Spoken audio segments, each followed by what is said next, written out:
the very non-committal, oh yeah, that's great, buddy, kind of response is super fun. But it's also really funny when you can be like, oh dude, that's awesome. Tell me more about it, and get like super condescending. Totally.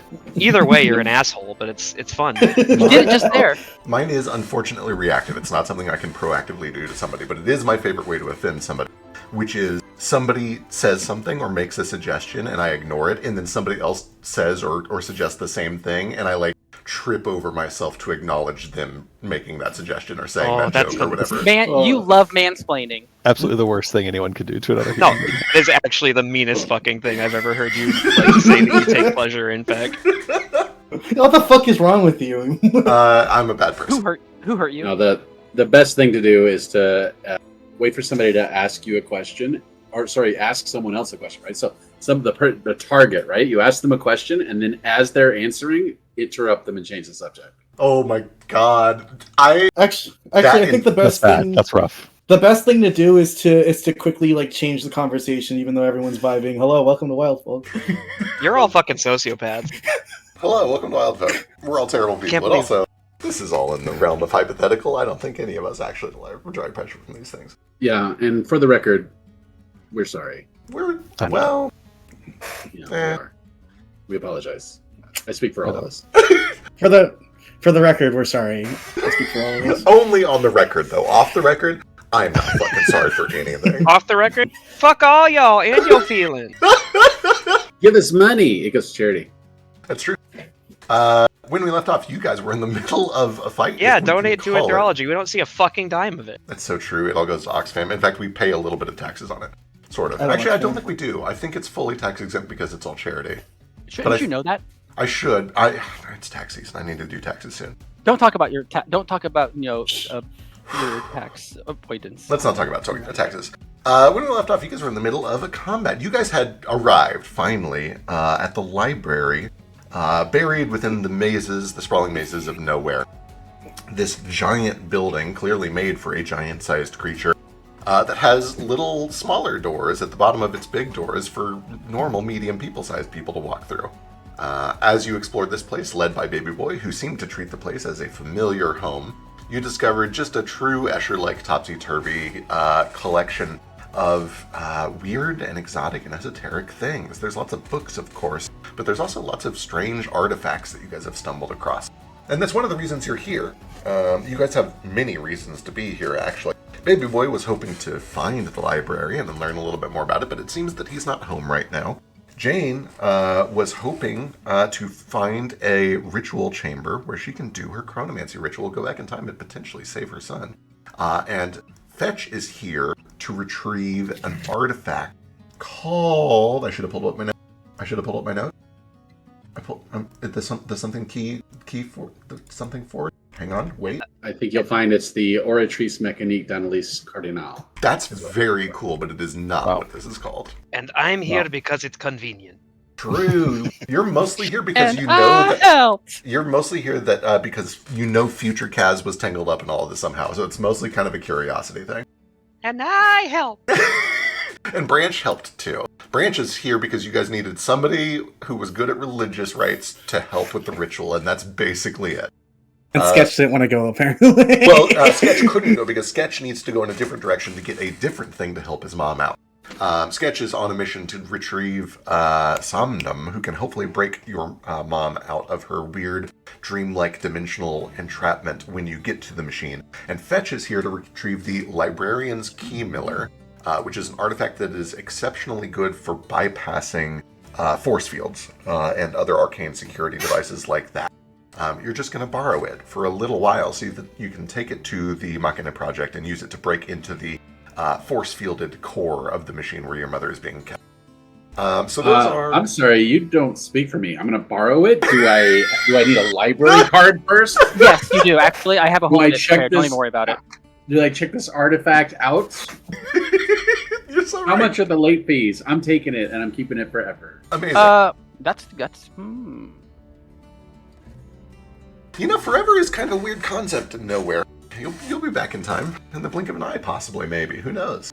Yeah, at least give me credit. I'm honest about it. Other people will take it. They'll sign the card and they'll know I'm never coming back. I know. Fetch saying that out loud is how we first started PvP in Wildfolk. True. Sorry, I'm finding all sorts of hidden things that the other party dropped around this map, and I'm culling them one thing at a time. When we showed up here last time, one of the first things that you did is find the Sands of Time, which is another artifact within this library that can be used to view an event in the past with near perfect clarity, even diving into dilations and time freezes and things that are kind of beyond the normal realms of time. And you used it to view two events.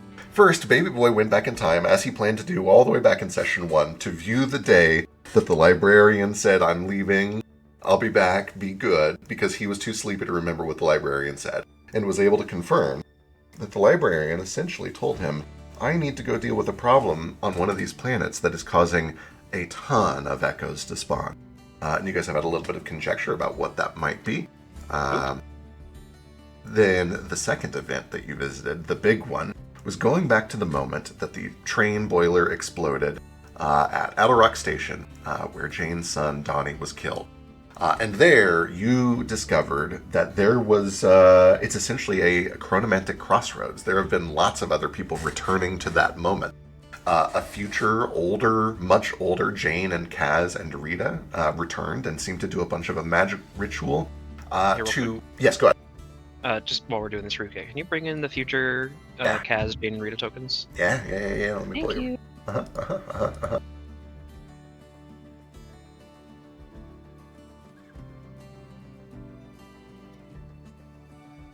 Oh yeah, you weren't here. Kaz was awesome.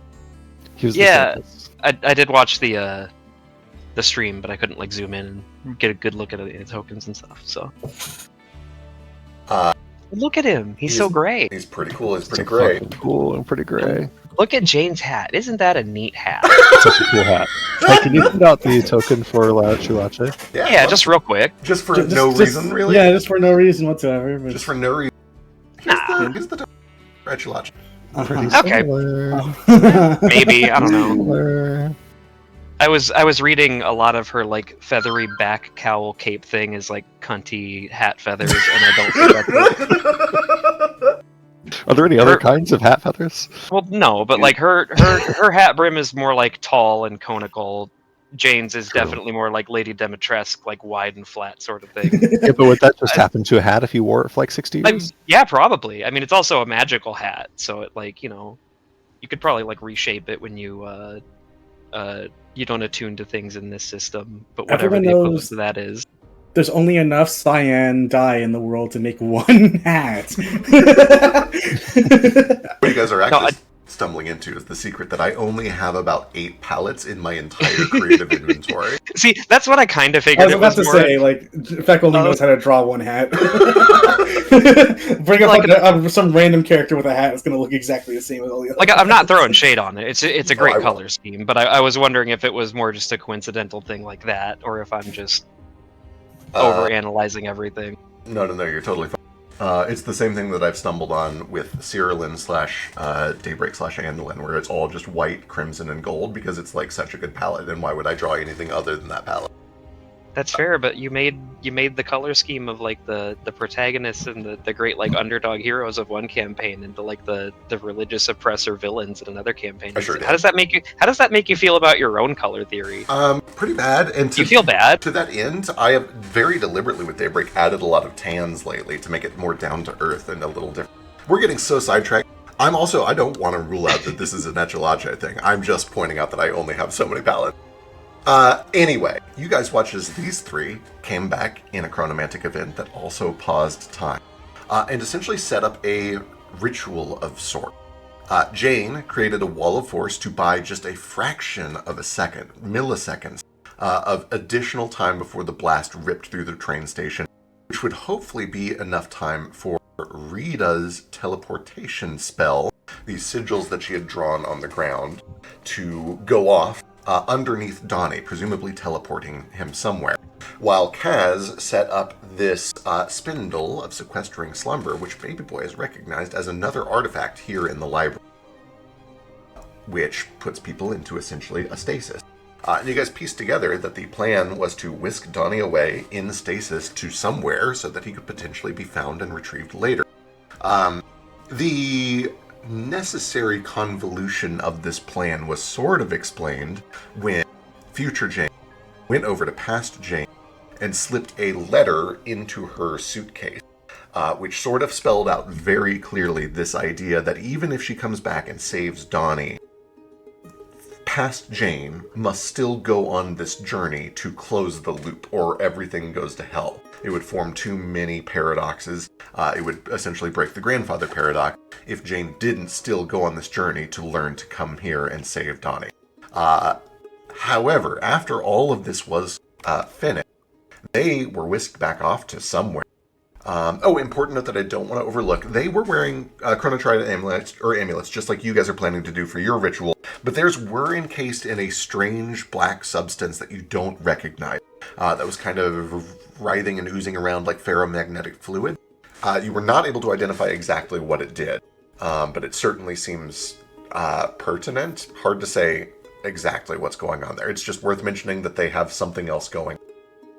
Did Hannon also have that Icar stuff? No, Tannen did not have that Icar stuff on his. I need to double check. I'm 90% sure he does not. If I misspoke last session, I'll correct myself, but I'm pretty sure he does not. Anyway, the point is that after they left, time remained frozen, which is unusual.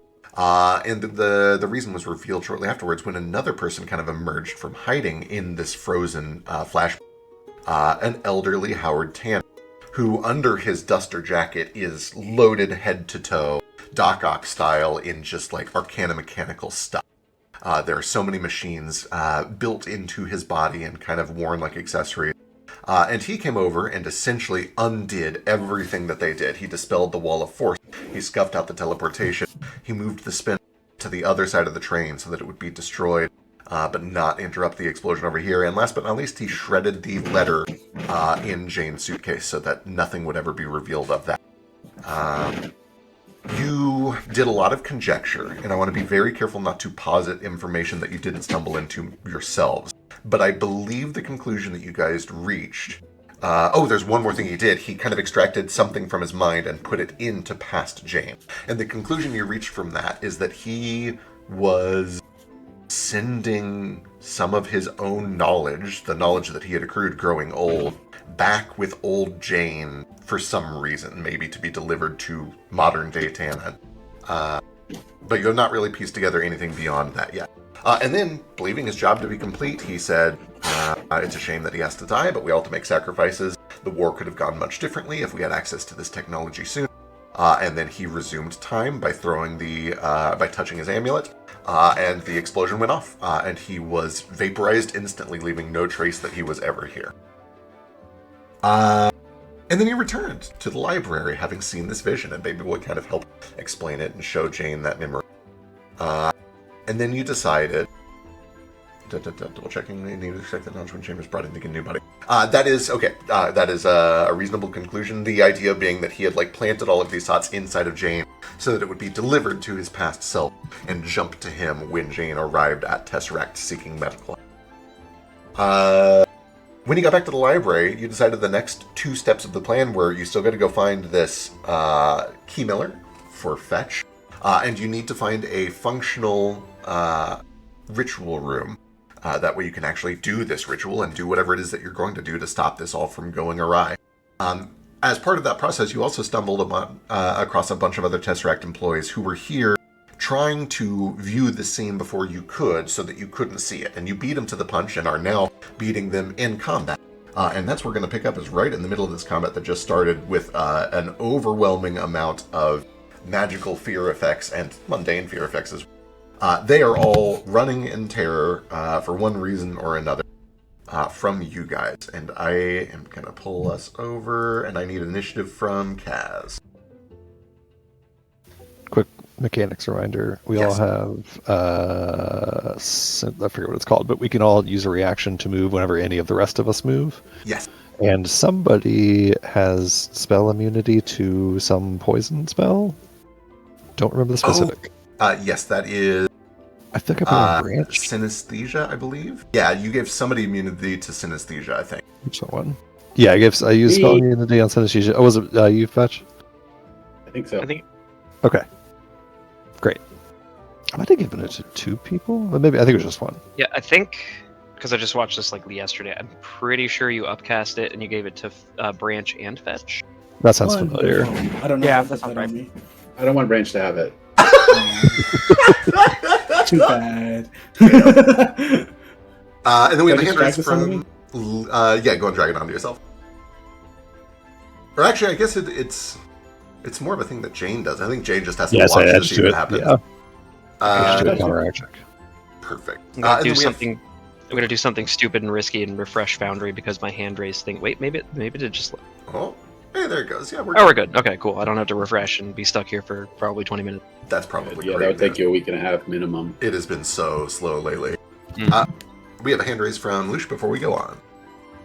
Yeah, I know that we kind of like wrapped up pretty quickly last time, so I kind of just wanted to like put one thing out there at Yes. the end of my turn if I could. Yeah. So after Baby Boy casts this spells to attack this guy, you see his magic becoming unstable again, much like it did after Mare vanished.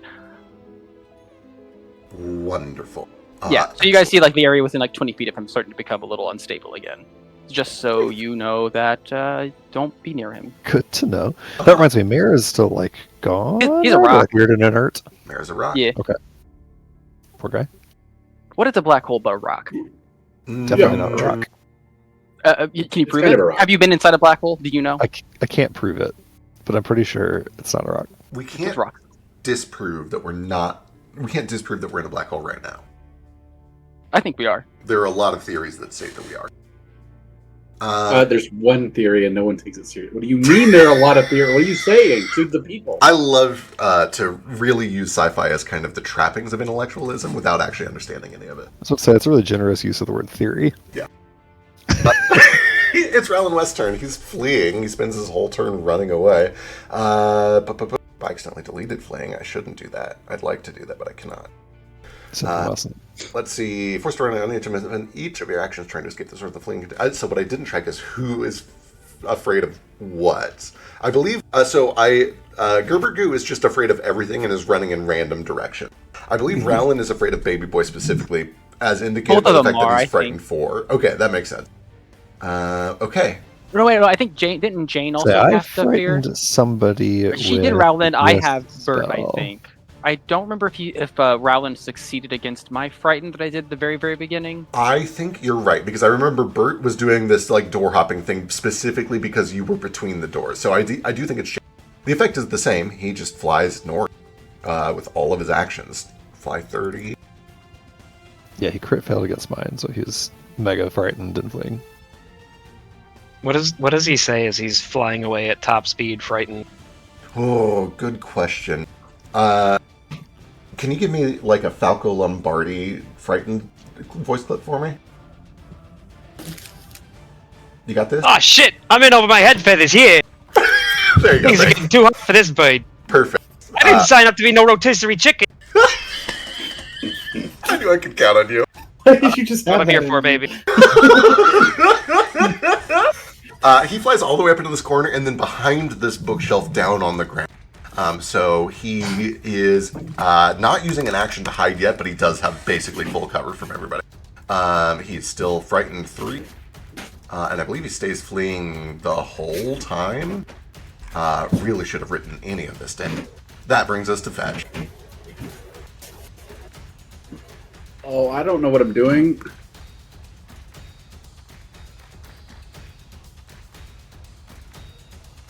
Oh no. Yeah, I have it not planned. Oh god. Follow your heart. I believe in you. No, my heart tells me to kill Jane. Still? Amazing. Well, okay, listen.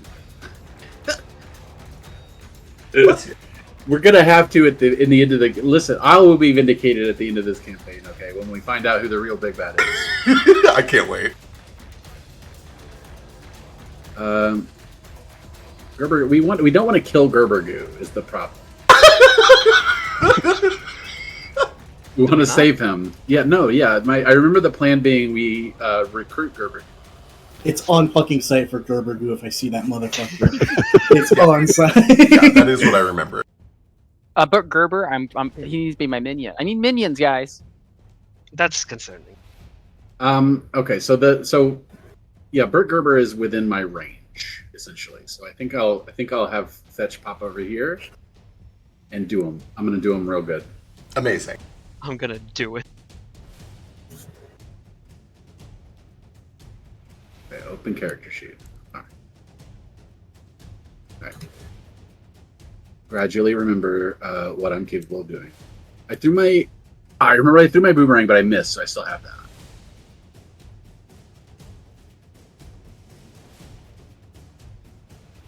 I think we go into point blank stance. We move, and then I have one action left. And I think we just open both barrels. I think that's what we do. Hell yeah, let's go. Double barrel. Click. Click. Okay. I think, is shaded on or is unshaded on? Oh boy, I have no idea. It is worth mentioning, just as a reminder before you commit to any actions, he is under the effects of like a weird mirror image thing, just so you know that will be a factor. That's would not stop me in any universe. I don't understand why that's Understood. relevant. I love to hear that. I'm going to assume shaded is on, and we'll see. We'll find out. If not, we can adjust it. Cool. Damn. Oh, that actually might still be a hit, thanks to all of the conditions stacked on him. So, That's a bit. yeah, we have multiple things to go through here. First of all, because of the mirror image, I need you to give me a DC 5 flat check.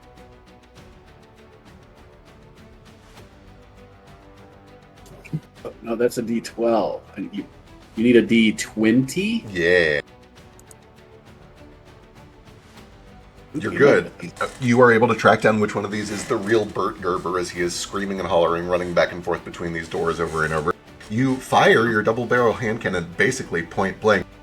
There is one last thing to get through. When he opens this door, running back and forth, and sees that there is a gun pointed straight at his face, instinctually, he kind of dips his big leather gloves down into the cauldron that he's got around his belly, and he just flings some of this goop in your direction. Let's see, how's this work? Interpels away back 2 against the triggering attack. If the attack misses, the ectoplasm deflected it. Ectoplasm can't deflect unusually large or heavy projectiles, but it does do this. That does increase his AC by 2, which does turn it into a miss. I've wasted all of our time. That's okay. Yeah. But it's cool. This is a great scene because he's Scooby-Dooing around different doors. Okay. Yep. Fetch just completely gives up interest on trying to track down which one's the real one and parks his butt in front of a door and elect to fire at the second it opens. Okay? Yeah. And he does this. We could just say it was a mirror. It didn't work. Amazing. I do want to describe how we do the double barrel. Okay. Because Sure, tell me.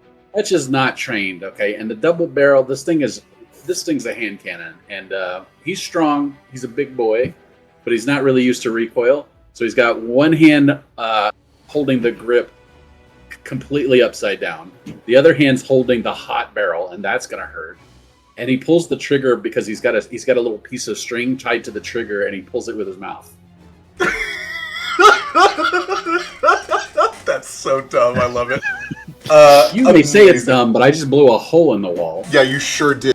And I believe that what happens with his ectoplasm, this isn't ectoplasm, we're reflavoring the stat block. This goop that is in his cauldron, or at least the goop that he flung just now, is essentially flubber. It is this kind of translucent green material that creates like a little disc shape that the bullets full-on flubber ricochet off of, and then continue to ping, ping, ping, ping all around the room, leaving multiple impact craters across the source of or across the library. Before eventually coming to rest on one of these stone mosaic tiles, and it spins violently over the course of the next couple of seconds, coming to rest. That, I think, is all 3 actions. Which brings us to Jane. Terrific. Seeing everybody kind of scattering out through the room, Jane lowers her left hand that has the top spinning in it and starts to spin very, very slowly.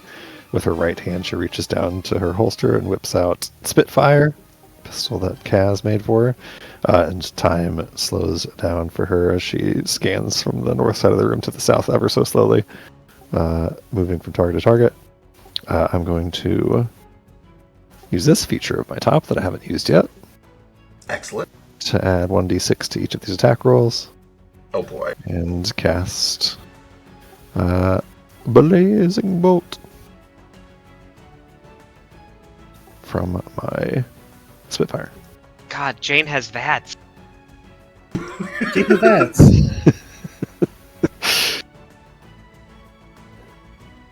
Should never have given her a gun. She's become too powerful. How many charges does this thing take? Okay, I see. Okay.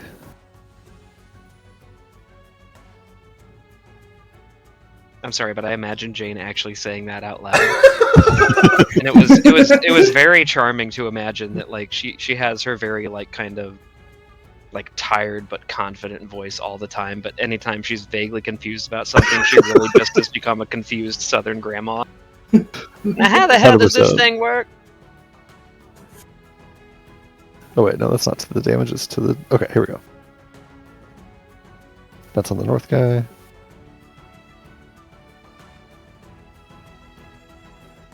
$20 to hit. Oh, sorry. He is behind a shelf. Can I see over the top of it from up on these stairs? I think we. In fact, I think I have it written down. Let me check. These are pretty tall shelves. Where is it? Where is it? It's in my note. Oh my god, I did write useful things down. Here we go. 60-foot ceiling, 50-foot bookshelf. So that bookshelf is Jesus. 50 feet tall. With that Okay. said, you can keep that attack, and I guess that also puts Gerber Goo out of your line of sight, most likely too. Is he okay? So here's what I'll do. I'll only use 2 actions on the spell so that I can move a little bit to get a better vantage point and go up here. Can I see Gerber Goo from there? Yes. Like down through this crack? Yes, yeah, you can. Okay, great. In that case, that first attack will go on Gerber Goo, 20 to hit. 20 is a hit. Okay, here is the damage.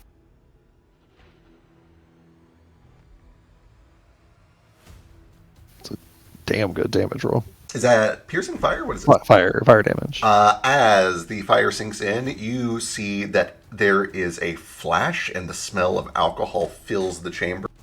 He seems to be very flammable. Oh.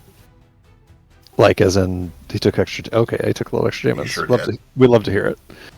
Okay, and then second attack will go down on Mr. Bert Gerber.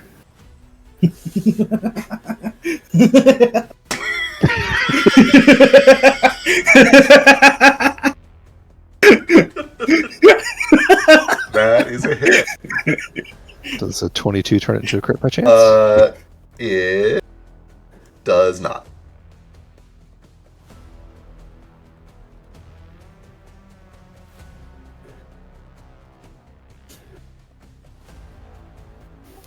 $23 fire for him. Excellent.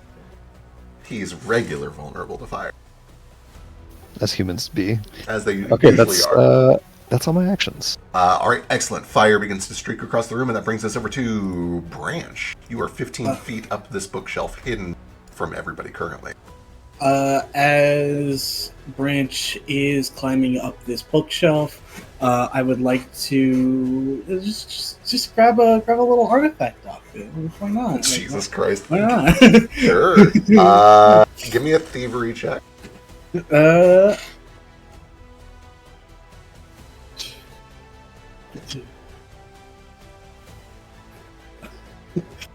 Where is it? Where is it? Where's the fuck? Where the fucking what? Oh, there they are. I believe you know. I I know found you it. can do this. Okay, anybody with a passive perception of... Oh, well, hang on. So let me just tell you what happens. First of all, roll me a D134. Oh yeah, yeah.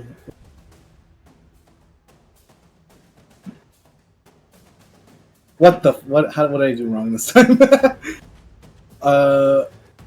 /R space D134, right? Like that. There you go. Yay! 8.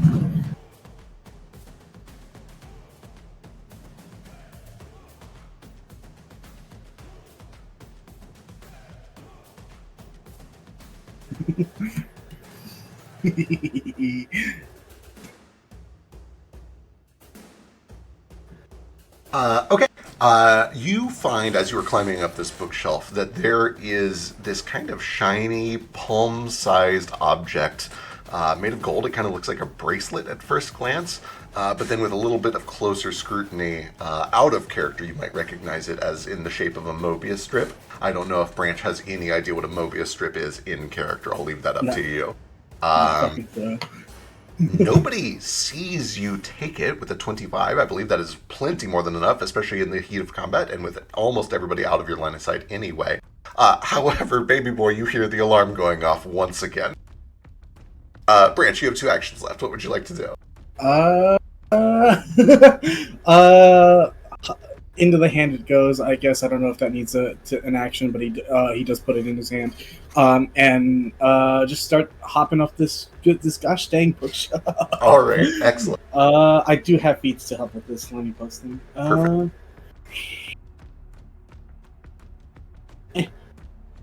You do also have a climb speed. That's crazy.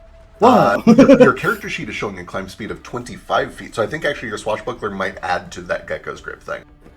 Hell yeah. Okay. So essentially you can move at full speed as you climb instead of having to do athletics checks and go very, very slowly.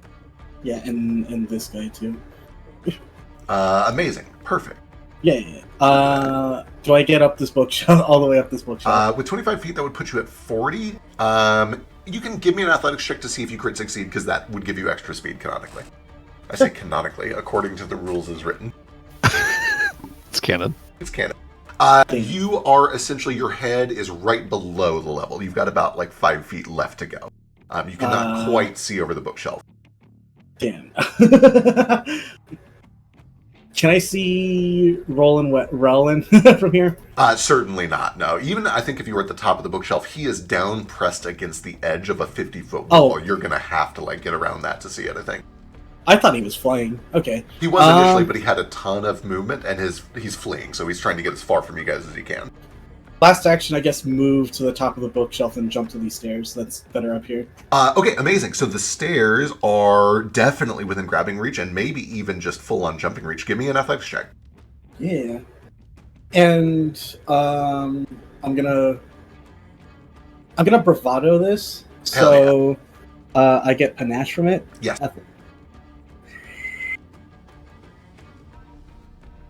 Perfect, beautiful. That is a success. You are able to climb up the rest of the way onto the bookshelf for 5.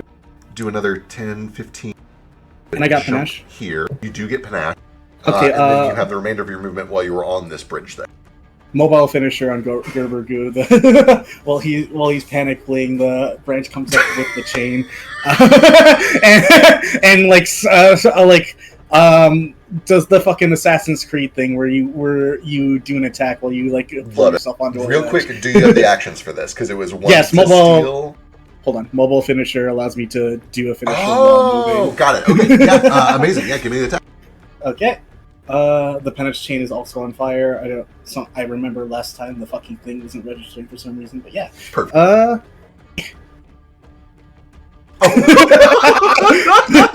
It looks so cool in your head, but unfortunately with the natural one. I think what happens actually is that he realizes that he's on fire, and he reaches down, still screaming and panicking, and he grabs his chest with his arms and lifts it up to get the flaming part of his body and essentially surgically remove it from himself. And right as he's he's surgically splitting himself into to get rid of the flaming part, your chain just goes through that part that he had already split open. Don't finishers have a minimum amount of damage they do no matter what? Finisher does. Oh, confident finisher. Yeah, sorry, I keep forgetting about that. Okay, never mind. Okay, I believe that is all your action. Yeah. That brings us to the esteemed Mr. Gerber. Tenured Brett Gerber. The tenured Mr. Brett Gerber. His Grace. He's frightened. He is scrolling through. Bert Gerber is fleeing for 1 round. Okay, which he already did. Going back. I think I scared him again at the end of my turn. That makes sense. But okay. I don't remember if I crit or not. He'd have 2 frightened if he was crit. He was at. Wait, hang on a second. He was at 2. I reduced the wrong person. That should have been on Alan. Okay, we're okay. So he's fleeing again. He goes back and forth between these doors. He spends his whole turn just running back and forth between these two doors. Can I do something really mean because it's funny? Sure, what you got? He moves while he's within my range. So, Absolutely, if you have reach. Yeah, I've got reach. Hell yeah. I've always got my whip. My whip. Oh, right, my yeah. scorpion. Yeah. So I'm gonna do this, but I just want to trip it. Yeah, let's see it. Oh, I didn't target him. Hang on. Uh, No, it was 19 hit. For this, you need to roll athletics, but you do get to add the +2 from your weapon bonus. So Okay. Athletics plus an item bonus of +2. I just forget how this works. Yeah. This is what is this against? Oh, surely it's good enough. Oh, maybe not. You're untrained. Check Am I? Oh, I'm untrained. I am untrained in athletics. PF2 trip. This is still probably good enough. This is against the reflex DC. That is exactly good enough. So, Mr. Gerber is just panicking, going in and out of this door over and over, screaming his lungs out. You catch him at one of these points and trip him. And I'll let you say that you do it at the very end of his turn, so he doesn't have an action to just stand right back up. Like, because ideally, I want to trip him like as he's going through this portal that's within my reach again, but I want him to kind of stumble and fall as he's coming out of that here. one? Okay, Yeah. Sure. Yeah, I like it. If I can. Yeah. I'm into it. You succeeded. You got your roll. Can he also just drop all of his shit and be like, oh no, My goo. I dropped all my goo and my glasses and my Microsoft Dinosaur CDs that cut me up. Yeah, that's exactly what happened. His frighten goes down by 1. His fleeing stops. Can he see me? Yeah, you're tall, so I guess All his right. frighten doesn't go down. No, well, He he needs to make a save. So he needs to make a will save against the DC 20. Got it. He trips, but he still sees your eyes peering over the staircase. What a horrifying thought. Oh, that's pretty bad. Does he stay frightened? How's this work? He stays. It does not go down past. It can't go below 1. Okay, so it does go down to 1, but it can't fall off completely. I do think his fleeing finally ends, though, but he is prone. That is the end of his turn, and Kaz is up. We should have some respect. It's called Infrasoft Jurassic Safari for CD-ROM, and it was ahead of its time. Okay, Grandpa. This guy, I Let's love you. get you to bed.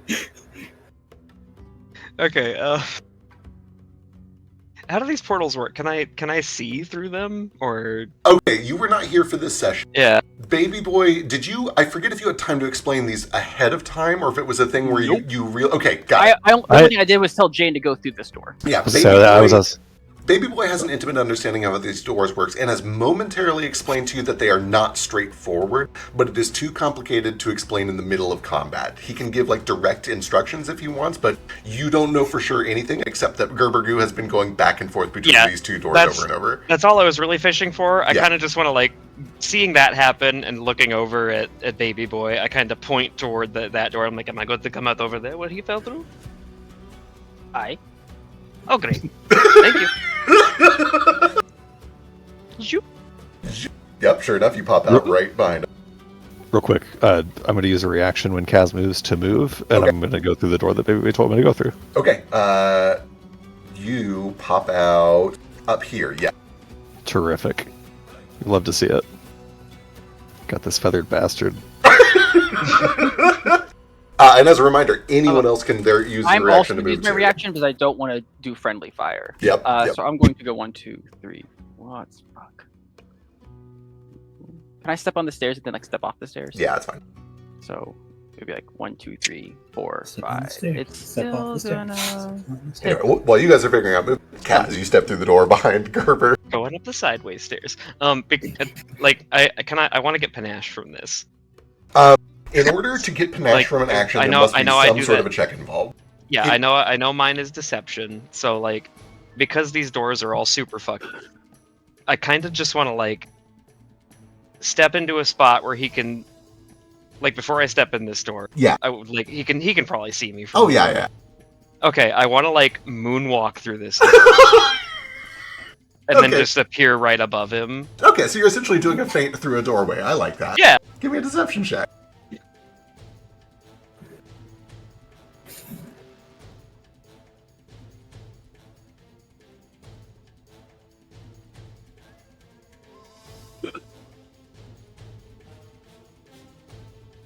That is exactly the DC.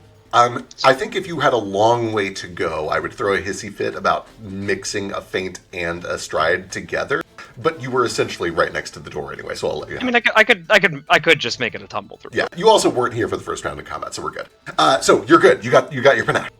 You step through. He is still looking at the other doors. You moonwalk through it, and then suddenly you are standing over him. Why, hello? I'm just gonna strike him twice. Hell yeah, let's see it. Oh, hang on. fucking That God. I had finisher selected, so there's a lot more damage. Oh, Which yeah. I guess it didn't roll damage yet. It but didn't, that is but a crit. but it will if you. So go ahead and re-roll it, and just roll the critical button on whatever you re-roll. Okay.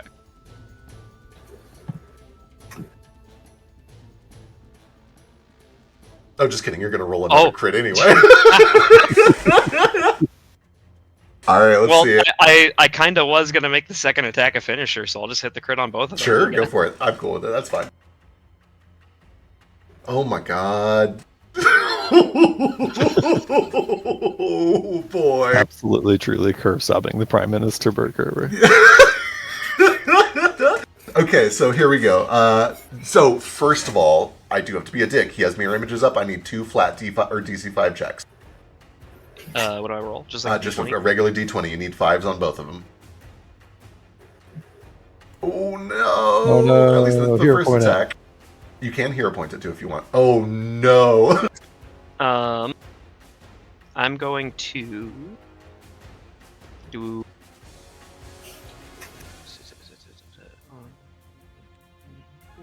Once per. It's once per day. You're gonna. I'm gonna trust you on this What's a day, because really? I know I obviously didn't use it last session, but have I used this in what it has been a day? I'm pretty sure I used it in the cave. I know I used it for a roll on the session last time I was here, but I don't know if that was still the same day. You guys are still in the same day from the fight with the ship in the cave, all like four weeks ago. Gotcha. Yeah. Okay, then I'll hero point one of those All right, let's see it. at least. Presumably the crit. I mean, they're both a crit, Oh yeah, true. Presumably the but finisher. Yeah. I'll go for the finisher crit. Yeah.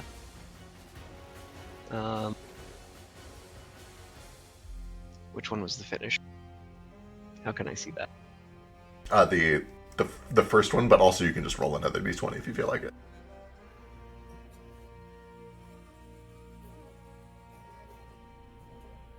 Oh no! Come the fuck on, cat. Insane. I hate to see it. No, you don't. I do. I want my players to succeed. Unfortunately, though, the dice have spoken. You come through, and I think what happens is that you do this cool moonwalk through the door, and you find that he has spilled all his goo everywhere. And it ends up like you do like a wobbly, like can't get your footing, kind of Scooby-Doo slipping on ice sort of thing. Over Gerber Goo as he is scrambling to try to stand up, and the two of you are both just kind of flailing around on a greased floor trying to get your footing. Any other actions, or is that it? That was it.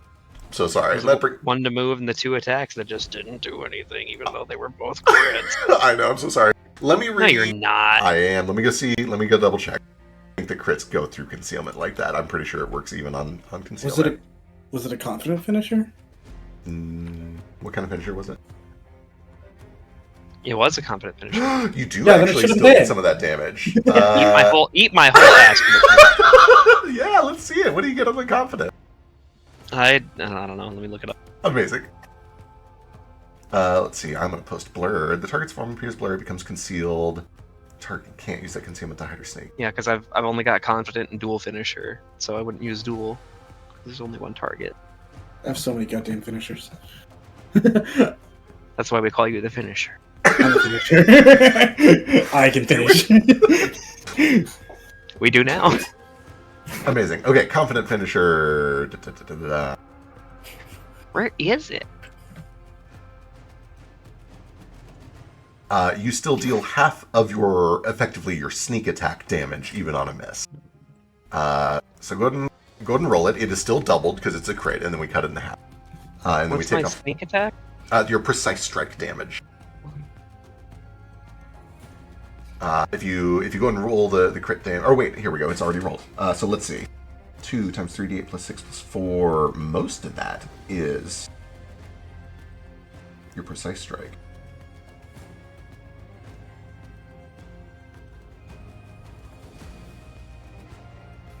Oh wait, it wasn't turned on.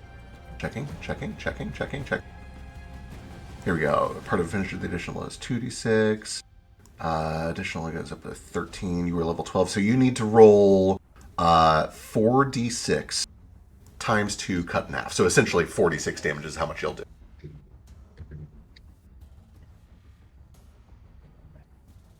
Okay, some of it still connects, even as you are slipping around on all this and dealing with this concealment spell that he's put on himself that causes his image to kind of flit around like a mirror image all over.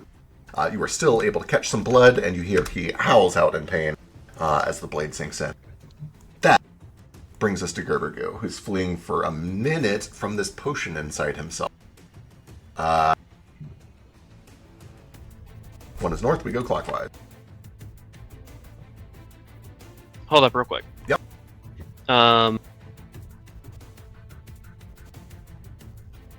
I'm seeing a thing about as your swashbuckler level increases. So Yeah. does the dice increase? Did you factor that in? I already factored it in, yep. So, okay, yeah, I trust you. I'm just reading things. Yeah, you're good. It's like, It started 2d6 and it's gone up twice. Cool. Thank you. Okay, Gerbergu is going to start by running 30 feet to the northwest. 10, 20, 30. Then to the northeast. You watch he run straight through these like prison cage bars into what appears to be kind of a caged off area in the back of the room, and starts to just scramble across this wall. His body just like drifting through the metal bars of this cage. And then a 1. Yeah, with a 1, I think he goes through the door. It's the only place to go, which means he goes through this door and ends up here. Up with Branch on this walkway right across from Jane. And that brings us to Baby Boy. Okay, as I was running over here, was I able to see the alarm that was going off? It's kind of just an alarm that buzzes through the whole library. It doesn't like tell you which one was affected. You know there is a security room where you can see that, but by default you're just hearing that an alarm is going off. Understood. Okay, well, unfortunately, Baby Boy, his power is being unleashed, so I try to warn you guys. His psyche unleashes violently. If you are within 20 feet of him,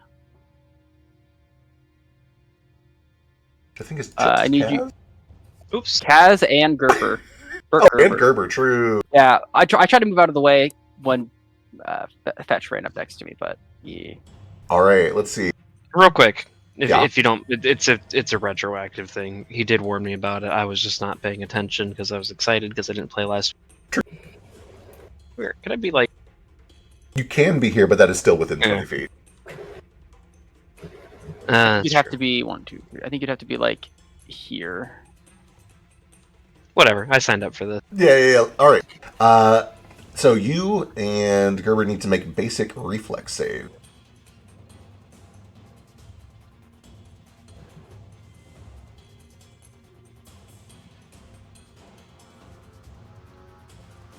You, I believe, are fine.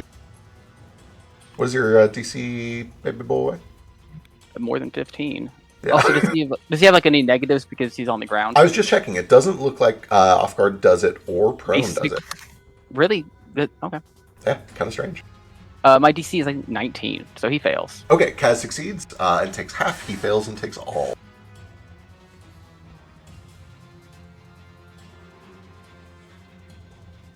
So just 9 points of damage for Kaz. Oh my god. Oh my god. Question. Does prone affect range in Okay. this system? What does psychic damage from Baby Boy feel like? Or look like? Well, I'm afraid to add. this is more flavored as like he's actually just ripping apart space around you. There's giant rips in space that are forming as these anomalies hit. It probably more you can just like feel yourself being, I don't know, for lack of a better word, spaghettified. You're being like, you feel like your cells are being stretched apart. It probably Really? feels very uncomfortable. Hate that. Okay, so there is no penalty for attacking somebody at range unless they are specifically taking an action to like go prone and get cover, like a sniper would. Perfect. All right, I'm gonna reach up and I'm gonna try to grab onto, or I'm gonna try to move some of these rips in space, and I'm gonna try to spear them into Bert Gerber. I'm going to amplify this. I am right behind him, just so you know. This is not a line. Don't worry. Okay. Very, very reassured. He is flat-footed. I think he's already flat-footed, right? Yes, he is, yeah.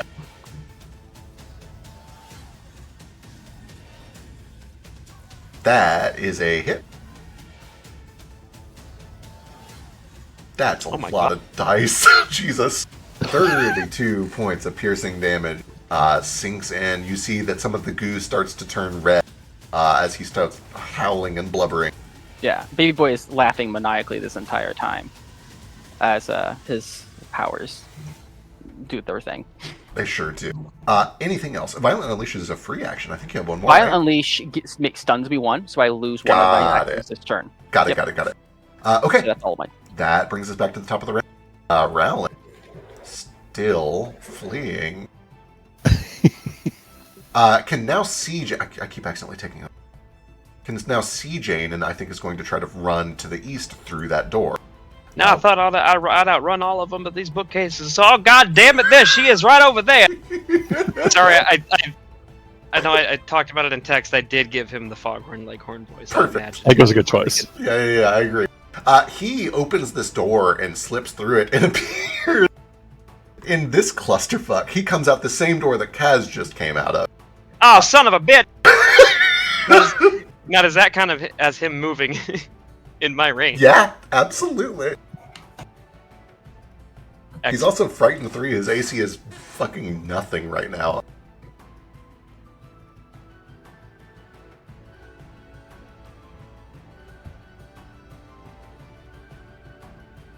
Oh, Kaz. Kaz. Aw. I rolled My a child. I rolled a 3, you guys. That is like your 4th consecutive 3, actually. It's kind of an anomaly. I glare down at Bert Gerber and I say, "Could you get your fucking goop under control? This is ridiculous." The good news for you is that Rowland West continues to flee away from Jane, down to the south, through this door, back out this door, through this door, and back out this door. Unfortunately, I can't attack him again. Yeah, that's such a shame. That brings us to Fetch. I can't remember who, when I described the spell that made him afraid, it was like someone here tearing him to pieces. I can't remember It was who. me. Yeah, so he's just, that's fun that he's like seeing Baby Boy actually unleash in there, and he's just imagining Oh, yeah. Baby Boy just tearing his body to shreds, spaghettifying him like a black hole. It's like, oh God, I'm next. All right. Spaghetti. First action, running reload. I'm gonna pop myself over here, and then I'm gonna open up double barrel again. Hell yeah, let's go.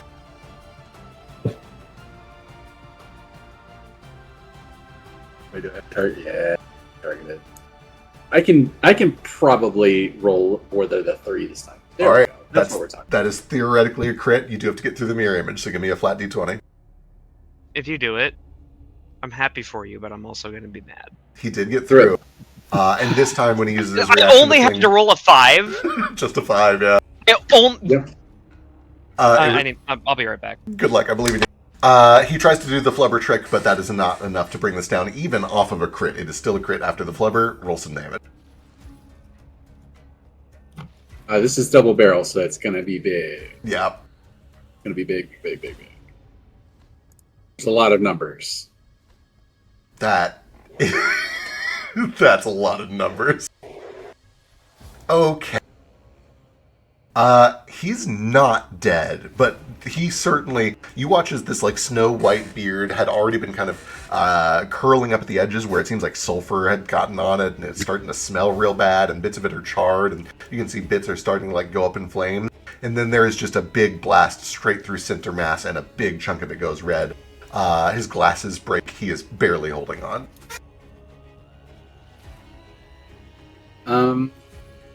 Okay, I'll kick him in the teeth. Hell yeah, let's Okay, go. one more action left.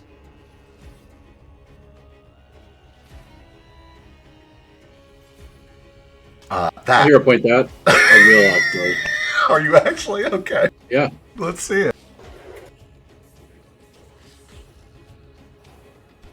In you that you were telling the truth. But he's barely hanging on. Crap! All right, well, you know what? It was worth a shot. As he is coughing through blood, teeth are kind of like showing this brilliant white against the red backdrop. He says, "Who even taught you to use that thing, you animal?" That. Oh, kind of racist, buddy. Dr. Gerber, hello. I didn't expect to see bigotry. I'm sorry, were you not expecting bigotry in this campaign from the bad guys? That. What is a campaign? What is a bad guy? I'm speaking in character. I gotcha. Excuse me, Dr. Gerber. We have treated you with nothing but respect and bullet. That brings us to Jane. Okay. Where am I? Oh, I think it says it right there. I'm at the same height as this walkway. Correct. Talk to me about the prospect of jumping from where I am to that bridge. Double checking.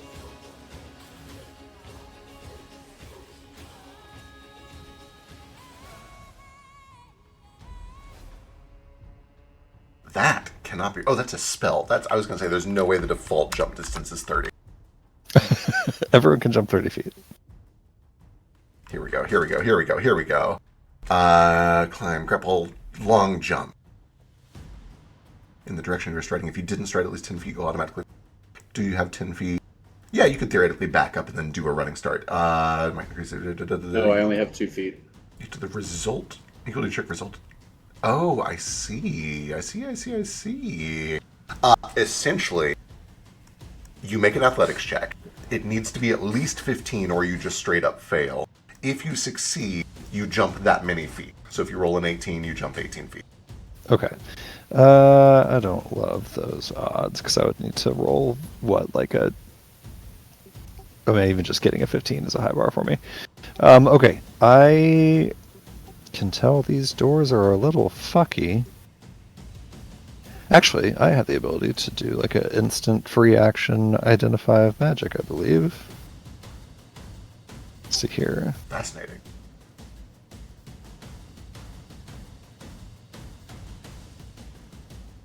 Hold on, sorry, reading. Okay, I don't know if this is a spell, but I have the ability to recognize a spell as a free action. Can I, study this door and see if I can suss out, essentially, if it's going to take me back to where I was before? I'll let you stretch it. You can give me an Arcana check.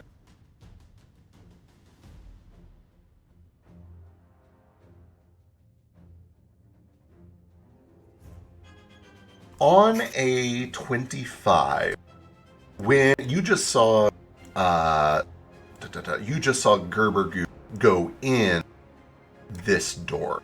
When he did that, you saw an imperceptible shimmer of magic from your door, as if the two are connected somehow. And you know that this is not connected on the receiving end to that door, so it must be connected on the sending end. You assume that if you go through, that will probably go to the door that Gerber just went through in the cage area. Alright, well, hail.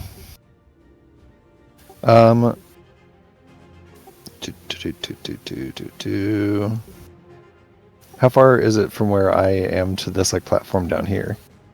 How far of a fall would it be if I failed the jump? Is what I'm asking. Sorry, the map is misleading there. That is essentially just showing that it's a vertical tower wall. That's not a separate platform. It's like a. Oh, so this is all one. Oh, this is all one wall. Yeah. Oh, so I can just walk over to the platform. Got it. Oh no! I'm sorry. I'm still being unclear. This darker part is the it's the vertical wall that makes up the column you're currently standing on. This is the the column you're standing on. It's the pillar you're standing. Oh. Yeah. I see. Okay, I got it. Sorry, sometimes there's just doors that just go to cool places, and that's all they do. No, and I do get that, and I do appreciate it. It just complicates my life. So if I fail this, I'd fall 50 feet and probably fucking die. So I don't think I should do that necessarily. It's cool as fuck. Try it. I think I know the answer to this. I can't currently see Gerber or Hotshot. Correct, yeah. Hate it. Yeah, because of the bookshelf. Okay, well, I am just going to give it a shot. I'm going to, first action, move. Step back to get a running start, and try to leap over here. Okay, so I'll leave this up to you. Well, I guess it does. So yeah, if you want to land in a totally unoccupied spot, I'll kind of give you two options. You can do the longer jump here, which is about 8 feet to land this way. Or you could do the shorter jump, which is about 5 feet, but then I would give you a +2 penalty because you're landing in another creature spot. Yeah. So it's basically 7 versus 8, depending on where you want to be on the other side. Yeah, which is immaterial because if it's not Yeah, at least 15, I fail. So You're right. You're so I'm going right. to go for the open spot. Yep. Good luck. Okay, and I assume jumping cost move it 5e style. Correct, yeah. Okay. Athletics check, huh? I'm pretty athletic. I'm a Terminator. I was going to say, I remember the very first, the Murmury episode, where you were the one who climbed onto the roof and let everyone down. Let me see when I can use this. Oh, hell yeah. Just for this is a bad time to use this, but I'm going to do it anyway. As she steps back, the face plate splits open in 4 and her eyes start to glow, and I am going to use my overclock. Give myself a +2 to this. Excellent.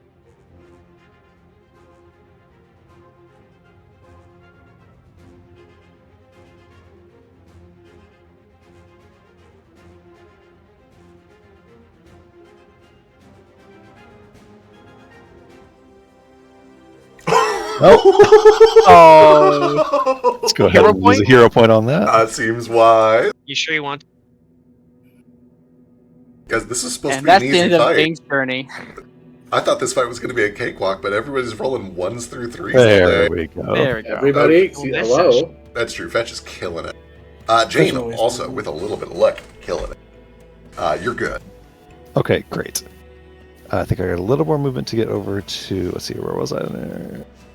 Here? Now can I see Rowland past all these bookshelves? Yes, from there, I'm going to say he's got half cover, but you can see him. Delightful. Okay, I know how my own spells work, but I don't know how many rounds of combat have happened. Is his next turn his last turn being frightened by me, or does he have another No, one he after still is still frightened 2. I forgot to take it down, but he's got Okay. 2 more turns of run. Oh god damn it! She's Okay. after me again. I can't get no peek. Okay, in that case, I will just use another 2 actions, still holding Spitfire in one hand, robot faceplate open, flaming pistol in hand, and I'm going to shoot down at one at Rowland, and I'll shoot the other one at Gerbergoo. Perfect. Before, Well, oh, never mind. I'll use another charge. That woman, I say that woman. See that right there? Got that goddamn woman right there. I say, see that woman there? She's a she devil. Jesus Christ. Let's do Gerbergoo first. Alright. It's a fun game. I like this game. This game's alright. It's okay. I only dedicate every other Tuesday to it.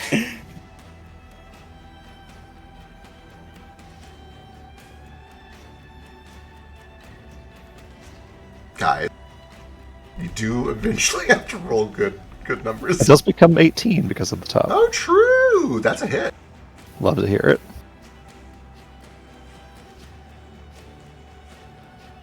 Good damage, too. Nice. And then the extra 10 because it's 5. Okay, and then this one will be on Rowland. There we go. I don't know what cover does. I'm assuming you'll factor that for me. I believe it's just a +2 to AC, but yeah. Oh my fucking god, that's a crit. Oh my god. Total of 30. Jesus.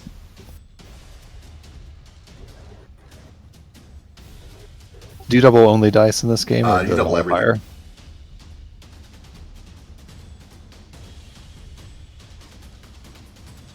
modifier? Holy fuck. Okay. Ooh. Oh, what a piss damage roll. 42 points of fire damage. A shot sinks in, and I believe the critical happens because you strike at his chest, essentially, and find that there is a bandolier that is full of these bizarre kind of brass caps, some of which are filled with explosive chemical shot. And some of that catches and begins to spread across his chest. Delightful. Excellent. That is all 3 of my actions. That's it for me. Perfect. That brings us to Brant. Hand raise. Brand. Oh, sorry. And for Hand raise from Lush. So, the damage didn't include my unleashed psyche damage, which he should have taken 6 more damage. Bert. That being the case, then he is down.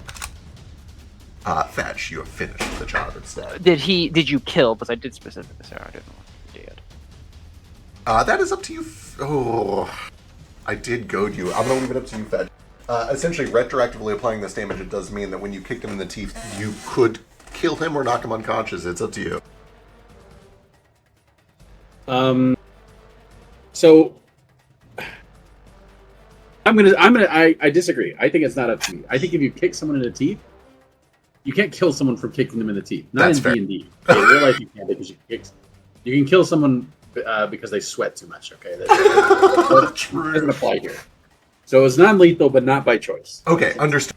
Bert Gerber is out of the fight. He is bleeding from the gums and also from the chest in such a way that he's still rolling around and moaning and not dead, but clearly no longer a useful member of this combat. He is knocked out. He's KO'd. And that will bring us to Brand. Branch. All right.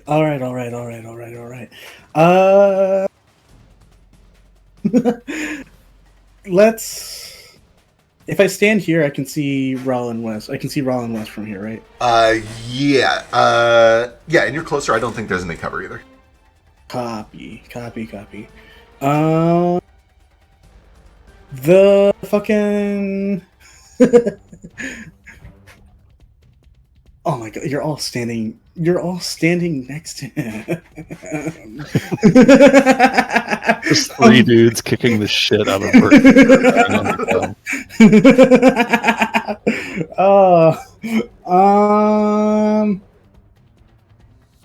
Do you want to make Philo leave the campaign again?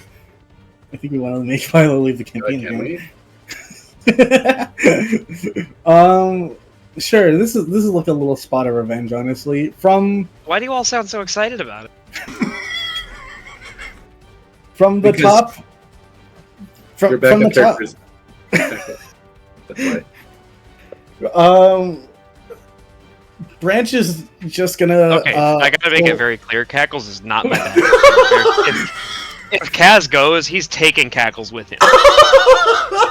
So prepare yourselves for that. If that was your big plan. Branch is gonna take the spider satchel that he stole from Fetch. Oh my god. And as a spot of revenge, look to Jane and look down at Fetch and be like, and do the little shh. And then chuck the thing in the air and kick it like a hacky sack down at fucking Rowland West. I'll do like a roll for that. Oh god, yeah. Here, real quick. I have my hand raised for this. Sure. To just for the theater of the mind for everybody. Of course.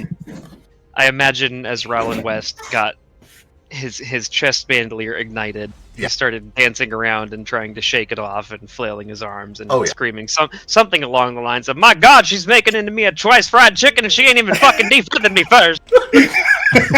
And then whatever Branch does comes at him. Alright, show me how these spiders work. What's going on? I just throw it, right? I have Post my the card, post the unarmed. card. Post the card? Oh, yeah. Click the I have a item. wonderful mental image of you trying to hacky sack this egg sack and it just bursts open on Burst your in my foot. foot. That is a great image. Well, let me tell you, I gave him 3 and he's only got 1 left. So I don't know where the other 2, this may be something that's happened. Okay, This is activated with a strike. It's it's a bomb, which I believe is treated like improvise, but you're good at improvise. So go ahead and just give me a punch attack. Like an unarmed attack. Yeah, just like an unarmed strike.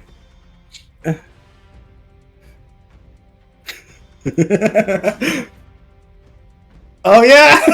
23 is good. It is not crit good, but that is a hit. So let's see. It deals 2d6 persistent poison damage. So you hacky sack this spider sack into the flaming chest of Rowland West, the Tesseract hotshot, and spiders begin to emerge covered in flame. And begin to just bite and crawl across the surface of his body. He takes 2d6 persistent poison damage. I add persistent damage, 2d6 poison, 2d6 poison.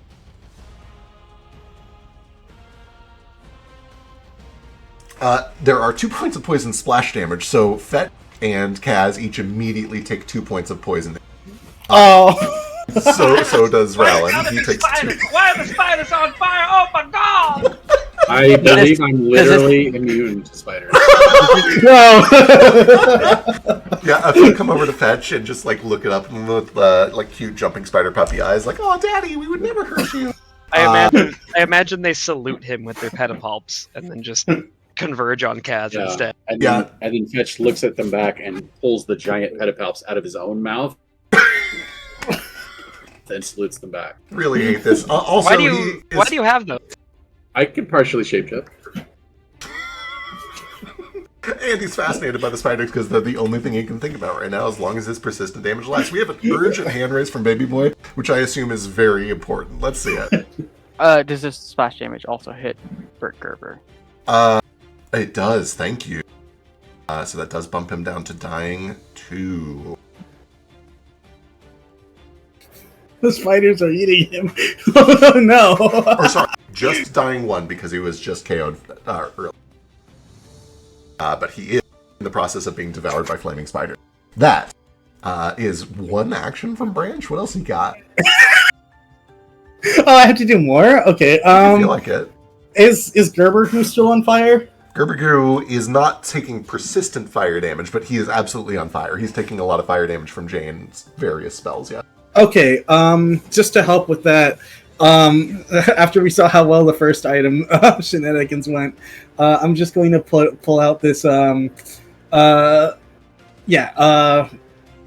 the La Mano de Peri, comes a fucking, pint of oil that I'm going to slurp into Gerbergoo again.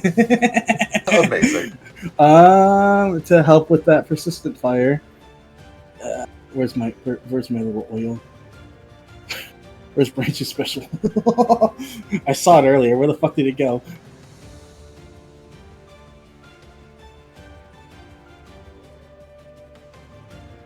Oh, yeah.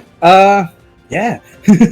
And just toss that shit right in the Gerbergoo again to help the fire spread a little more. Alright, if you hit the spiders on the creature, yada yada yada, fairly well to ignite it. If it ignites it, perfect, excellent. Go ahead and give me a ranged, or give me another arm strike. Yep, with Matt. And notably, this is not agile, so we'll have to subtract 1 from the attack roll. Okay. That is still 15. In fact, that might be a crit. Just shy of a crit, but still, that does mean it worked. The oil begins to spread through this thing.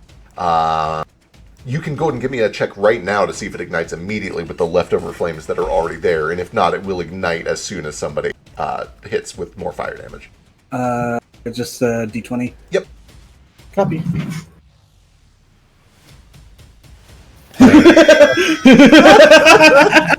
Yeah, I'll let you double this damage. Why the hell not? Let's go. Give me 2d6 fire damage. Oh, I thought it'd be more. Whatever. Yeah, I was gonna say it is only 1d6 by default, which is kind of weird, but I guess it's just oil. Still, though, 8. And the important thing, because he's weak to fire, that adds another flat 10, so 18 total points damage. Okay, sure. That's the least damage I've ever done in this entire campaign, I think. You still have 1 more action. Oh, no, wait, sorry. You did Pidley to draw your first action. a real interact to draw that, and then third action was to throw it. So I think you're good. Sure, yeah. Yeah. Okay. That brings us to Kaz. After Bert Gerber makes a death save.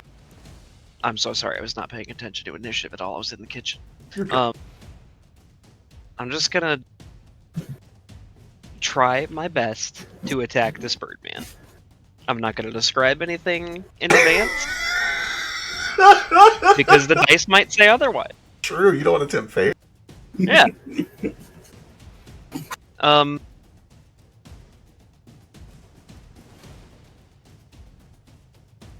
Real quick though, I want to do something to try to get Panat. I want to just feint him first. So I need to. Oh, you used a finisher, right? Yes. Okay. Yeah. Give me a deception check.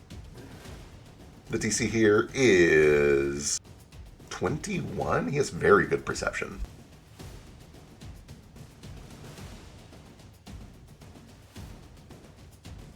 But you have very good deception. Woohoo! You are successful. You And get your panache.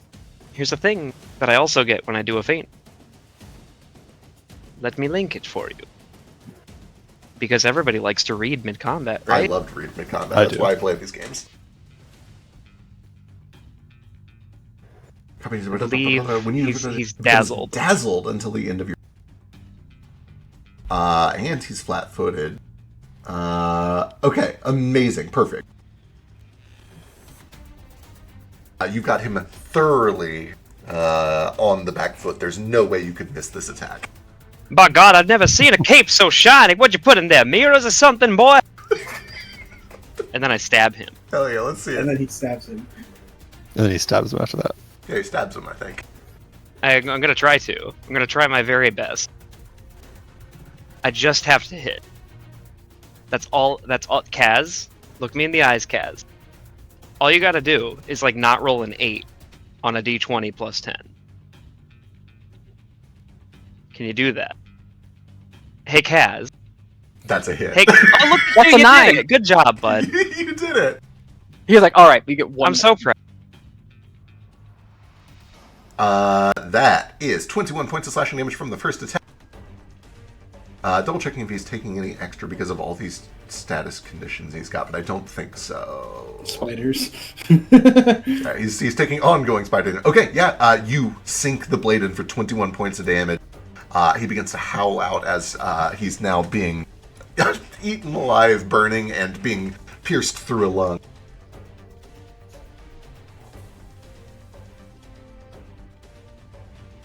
And I'm just gonna try to hit him again.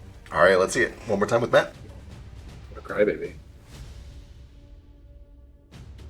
With a map and a confident finisher. Excellent. Kaz, I believe in you. That is a miss, but because it's confident, you can still roll 4d6, and we take half that damage. Have we gotten our second hero points yet? Not yet. About 25 minutes off. Hey, Kaz. I believed in you. Kaz, are you frightened too right now? Am I? Are you? I don't think Oh, so. I'm sorry. I'm looking at the wrong place. The target is frightened too. Okay. Jeez. Okay, how much of that is the 46? Nah, all I've got is my feigns, stands, and panache on myself. Excellent. So 6, 11, 15, 16, half of that for 8. So some of it does still connect for 8 points of damage. I believe that is all 3 actions. That'll bring us to Gerberku, who is still fleeing for a full minute because of this potion. Oh, he's also slowed one. I had him run too many times last time. That's fine. We're good. Everything's fine. 5 is west. He goes through the door that he just came out and appears in the fuck pit. 1 is north, 2 is northeast, south. He runs into this corner and just starts like backing up against this corner here. And that brings us to Baby Boy. Cool. Well, I don't like that Bert Gerber is not doing so hot. How does dying in this game work? It's very similar to 5e. Essentially, you make death saves each turn, and on a success, or on enough successes, you eventually stabilize, and on enough fails, you die. Notable differences. If you do stabilize, you have wounded, and it makes it easier for you to die if you go back down later in the combat. And another big difference is that your death save is harder based on how much you've already failed. Thankfully, he succeeded with an 18 and is now stable, but if he goes back down again, he'll be closer to death because he was already down once. Understood. Okay. He's already frightened, right? Okay. Alright, I'm just going to do what I do. I'm going to use a focus point to do more attacks on Roland West. Excellent. I'm going to... Well, let's see how it does, and then I'll describe what happened. He is flat-footed? He is flat-footed, yep.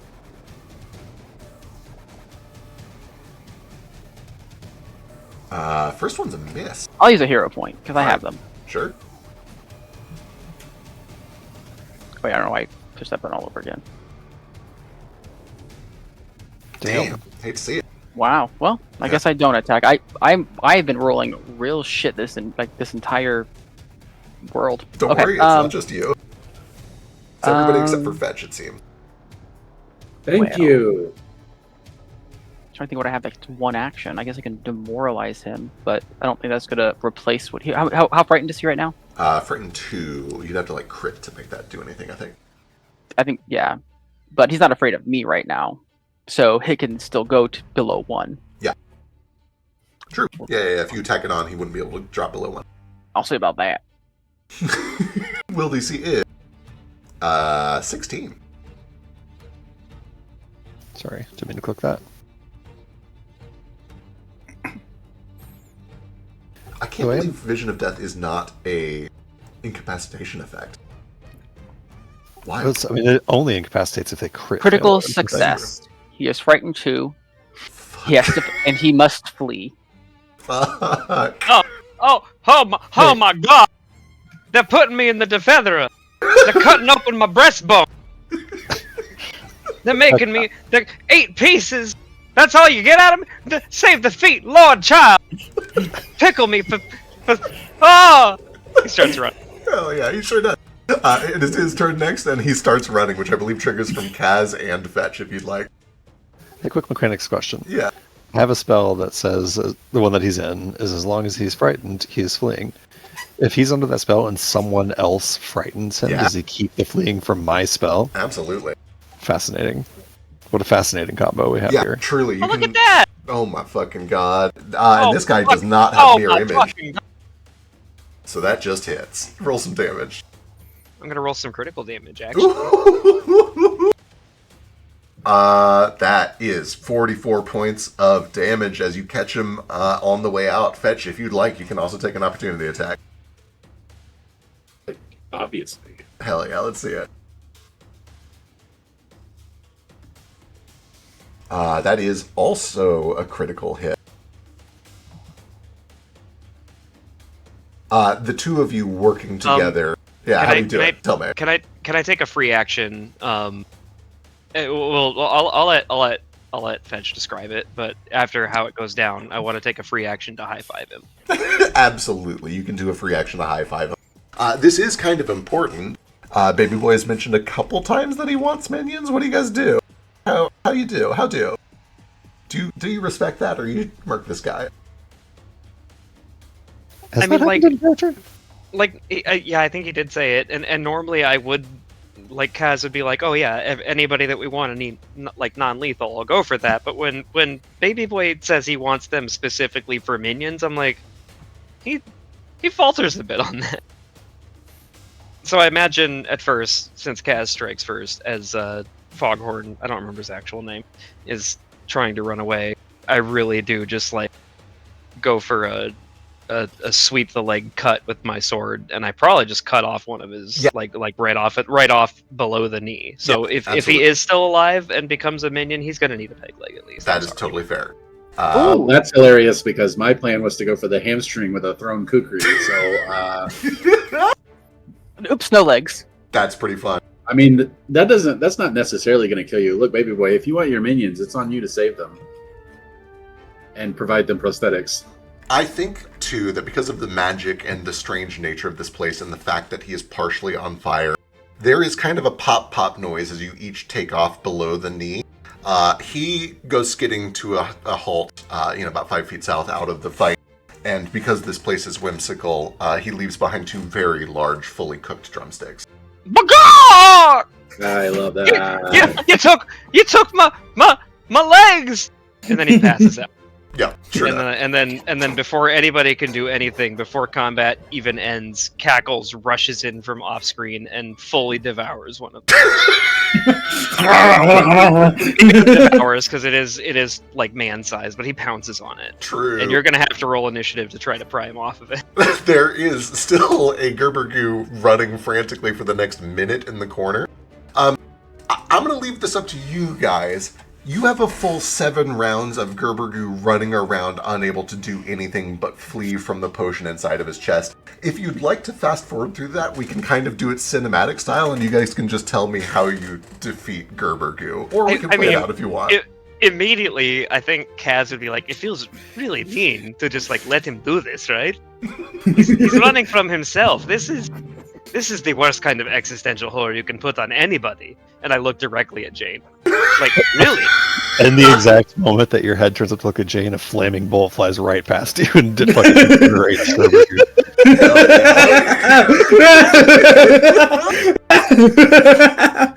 Eventually.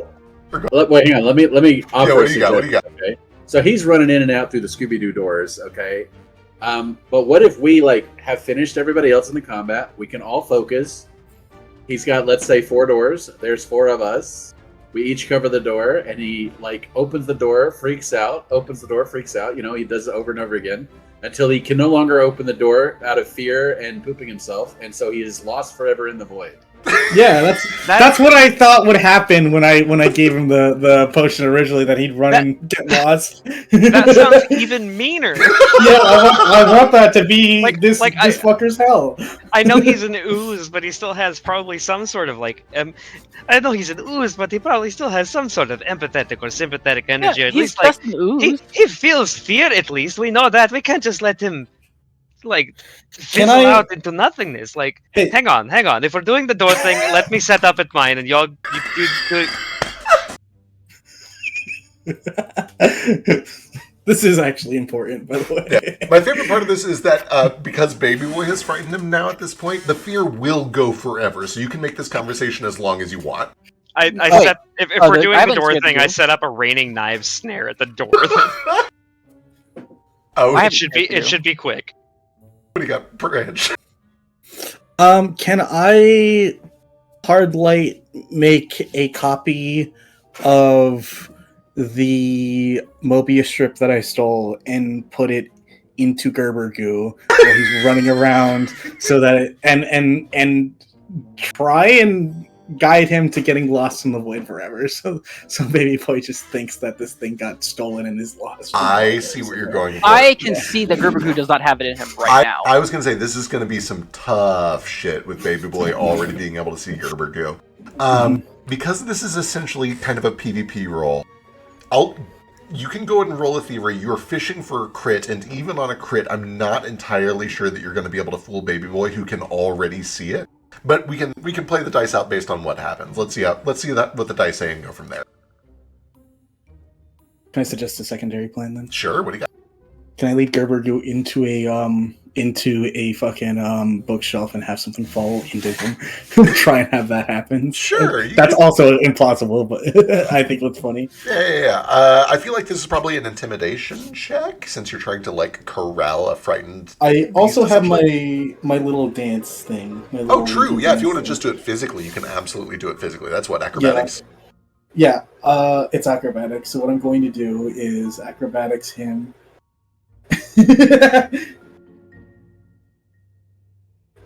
Oh. With leading dance into a bookshelf, make it seem like I'm trying to like grab him and be like, I got him! Oh, and then he like Hey. slips out of my hands into a Hey, bookshelf. I hate to be like the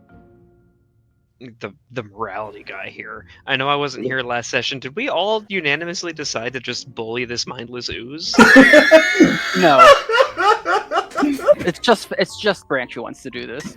Jane's Okay. killing it. And I see now that he's doing it for ulterior motives, i.e., theft. Let's be clear. It's not sentient. Yeah. It's some chemicals. But wait, there's a smiley face on it. You have to feel We're sympathy all for it. just Look chemicals. how scared it is. I drew a smiley face so it has a soul. Like the Turns out it's there, yeah, that's true. I didn't think Cackles was anything more than a bumbling pile of ooze when I first found him. Look at him now. Kill me, I have a family. Oh, don't kill him. He has a family. Oh, boo-hoo. I think that the rise of AI has had only one silver lining, and it's that we have come to appreciate that a thing can be mindless, soulless, and evil and still speak our holy tongue. No. When I see AI doing that, I'm still like, no, you're not real. But But the goo works. No, I will still sympathize with like kitchen appliances and stuff, and just like I talk to food, I talk to kitchen appliances, I talk to everything. But when a machine is like, "How are you today?" and it tries to pretend to be real, I'm like, nope, I still don't trust you. Fuck off. Fair. Yeah, we love them because they don't try to act like us. We love That them makes because they're sense. different. That makes sense. Anyway, Branch, you do successfully at some point during this altercation, kind of like, whoops, accidentally knock Gerbergoo into a shelf. A bunch of books and a couple of other like little trinkets fall into his body. At which point the alarm is already going off, but it continues to go off. How do you guys resolve this fight before we deal with the alarm going off? Do you guys eventually just burn it all up, or what do you do? Unless someone tells me not to, I like continue shooting the goo with flaming pistol until it's dead. Okay. I mean, if someone says like, "No, stop," but like, it's a flaming goo. I don't I hear mean- a no stop. Kaz is kind of saying like, oh, I do kind of feel bad for it, but he also knows that it is really just like, he's an alchemist himself. He knows it's not. He's saying, oh, maybe I leave it alone. Maybe I could bottle it up and take it home for myself. Make it. But as he's saying this, he's like focusing more on looting the bird guy and getting the chemical gun. He doesn't actually feel too bad about that. All right. Then after a time, you guys are able to dispatch this thing enough that it stops fighting, and there's not enough of it to like even have a directive anymore. You've destroyed enough of its body that it no longer has neural activity. There are things that are inside of it that are protected by the goo and therefore not burned by all of the fiery blasts. And the alarm is continuing to go off. Oh, then Yeah, when it gets down to that point that it can't like fight back or act on its own, I'm definitely bottling it up and taking it home. Yeah, you can scoop up a little bit of them. Yeah. I'm putting Gerbergoo in my inventory. Okay, sure. So Okay, Luke Shandrix, the moment that Roland goes down and it's just the goo and everyone's just taking up on him, I go to find what object has been taken. Absolutely. Give me any sort of relevant check. Perception would work. Arcane security would work. I assume that I know where the relics are. They all are on podiums, aren't Yeah, they? like this is your job. You have a huge built-in bonus here. It's going to be like your lore bonus plus a +4 circumstance. Plenty. You are able to immediately recognize... this artifact is just called the Strip. Where's it at? It was normally located in this shelf, about 4 or 5 shelves up, I think. It essentially is just a golden band. It's called the Strip because it has about 30 eyes that all have umlauts in it. And I was really curious if it was strip or strip. it is Strip. That was intentional? That is intentional, yes. Okay. Yeah, that is absolutely intentional. Is that how you pronounce an I with an umlaut? No, I believe it'd actually be Stripe, depending on the language. I don't think eyes have umlauts in, do they? Normally, no, but That's an O and U. normally. But it's my understanding. I shouldn't say this. I'm going to make a fool of myself on the internet. I think that in many languages where umlauts are used, it typically just makes it do the long sound of the vowel. I think that's right, but I don't know if that's actually right. Don't trust me. Go do your own research. Anyway, baby boy, you recognize that this thing is a relatively benign thing. Essentially what it does is you can put something in the middle of this strip, and it ceases to decay. If you put an apple in the middle of it, it won't rot. If you put a bug in it, it will cease aging. It doesn't need to sleep. It will not grow old or die. The problem is that it is only about the size of a bracelet, but, theoretically exploitable. Okay.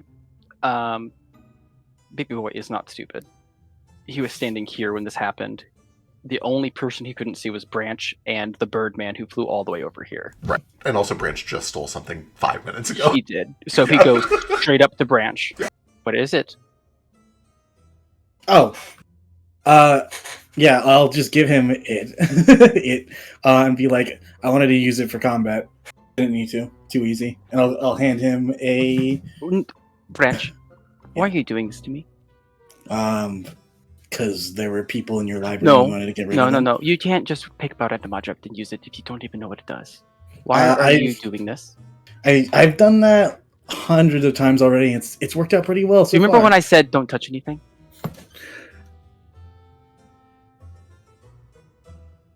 Sure.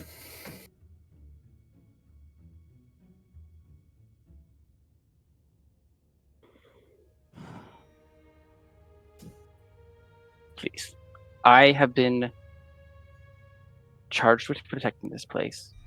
I would appreciate it if you did not touch things. What's it all here for then? Not for you to touch. It is here for protection. You can check it out if you get a library card. All right. Sure, I won't touch anything. And I'll hand him the little Mobius strip. Did you take anything else? Nah, it's all still there.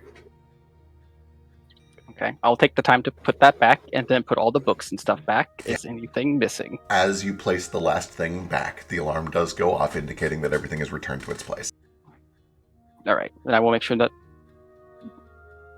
Okay, I'm going to wait to disarm the. I don't think you'll be able to watch me disarm the alarm. Yeah. As that is going on, hand raise from Kaz. Oh, okay. That was an old one. Got it. Okay, cool. Then with that, everything begins to go quiet.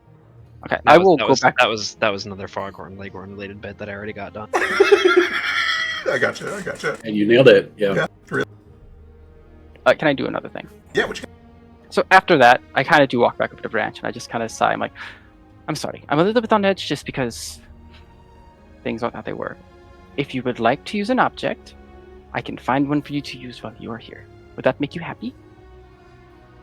Oh, if I can, I don't know, like whatever fucking wonders you have to behold onto me. I should find some use for them, right? Okay. What kind of thing would you like? I'll get back to you on that, but anything that helps with the undead curse for our dear friends. Anything that might be really good at. Oh, I meant like while we're in the library. You'll have to get the library card to check it out. And I think outside of our district actually, so there's like some fine. There's like some fees and such. Yeah, I get it. I think you're going to be a reciprocal barter, what these are called. Listen, I have no idea what you're talking about. Reciprocal barter means that you're outside of our property taxing district. Oh, okay. I don't. Whatever. What do you think would be best in my hands? My hand. What objects are unpredictable? Unpredictable? But like not. Well, Let me. I guess I don't know. Let me think on this. I don't know what all. Obviously, I don't have a list of all 125 objects. Give me Maybe unpredictable is not the best thing to do in here. Well, this whole place is unpredictable. Give me a D134 and an arcane security check, or an occultism check.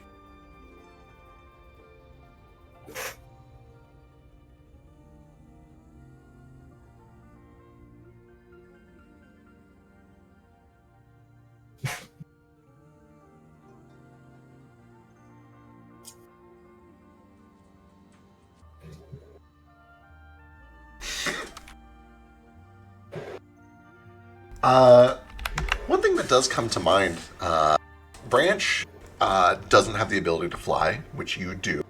You saw that he likes to be vertical. He spent that whole fight trying to be high and climbing, and he's very adept at it. And it occurs to you that there is one item here that would allow him to get to high places without needing the ability to fly. The silver bootstraps. What's that? Oh, I was going to say, is it this like the Spider-Man like spider whippy thing? No, but I already have that actually. I was gonna say, he's already got that. There are the silver bootstraps, which is essentially just the bootstraps, part of the boot that goes around your ankles, but you can lift yourself up by them. So if you reach down with both hands and grab the pull yourself by your bootstraps bootstraps. and then pull up, you get a fly speed as long as your hands are occupied holding the bootstraps. But he can. Oh, and he has a hand that he doesn't even need. True, so that comes to mind.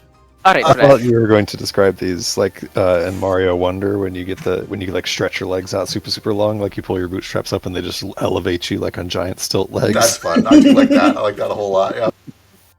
All right. Well, Branch, I do have one out of them with the interesting thing. Do you ever heard of the phrase "pulling yourself up by your bootstraps"? Oh yeah, I'm the fucking edge sites. No.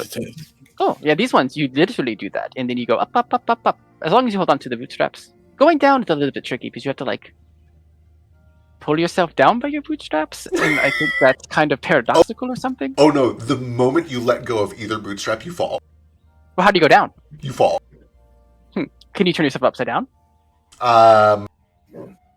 Sure. Yeah, of course. Yeah. Of course, we're nowhere. Yeah. So, what about these is paradoxical? Why is this here? Well, I have. I need to explain. There's some things we need to talk about. Yeah. Normally, when you reach down and pull up on your shoes, you don't go into the air. Okay, I see now. Is that? I guess I've just never worn shoes. Now, I don't know what y'all are talking about. My grandpappy and my president always said you can just reach down and pull yourself up by y'all bootstrap. Y'all just gotta have faith. All right, I will keep note of that. Nobody wants to work anymore, and that's the real problem. I'll stop. I'm It's sorry. because of the entitlement. I'm very entitled. I guess we're gonna start binding up Bert Gerber, and I guess bind up the wings of Roland West. Yeah. He can't get around. He doesn't have legs anymore, so he just has arms. For the record, he has very functional wings. In fact, you imagine his flight speed probably just went up a little bit. But yes, you were able to get them bound, gagged, and so on, and they are not in a state to fight back. So before long, you have them under your control. Branch, we should rob them. Oh my god, you guys! He dropped he had a huge turkey leg in his pocket. Look, he dropped it. Does anybody want one? Oh, that's actually his leg. I think you're a cannibal now. Or Oh yeah, that was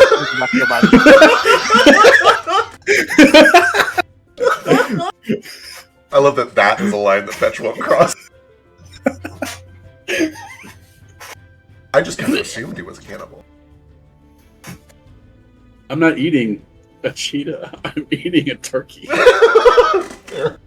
Really good Have you point. have to tell yourself? Okay.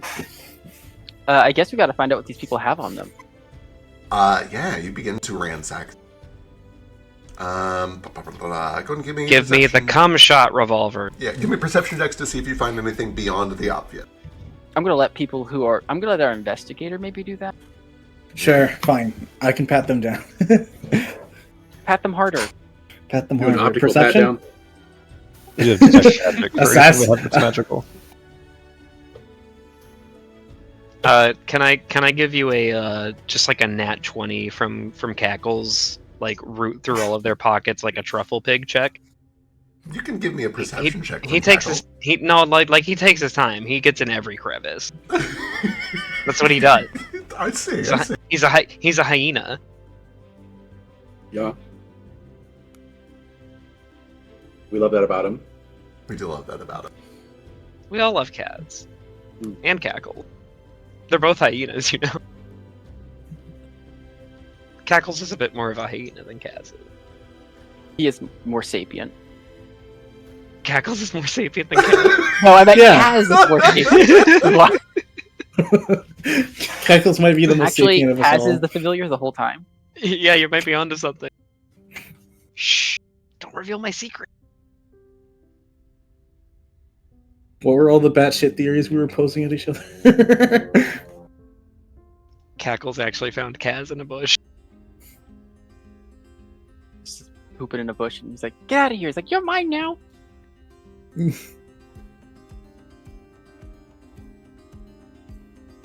Harvard, yeah.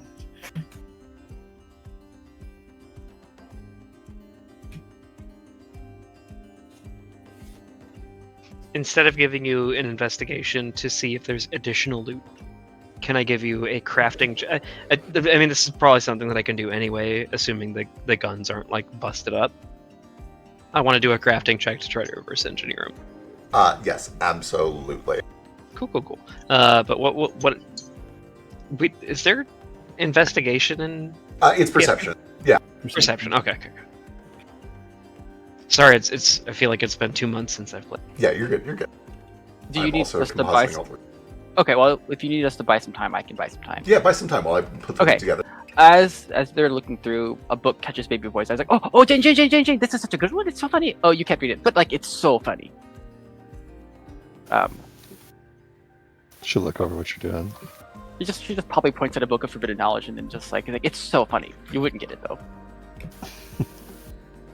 Can I This is my Can you favorite. read it to me?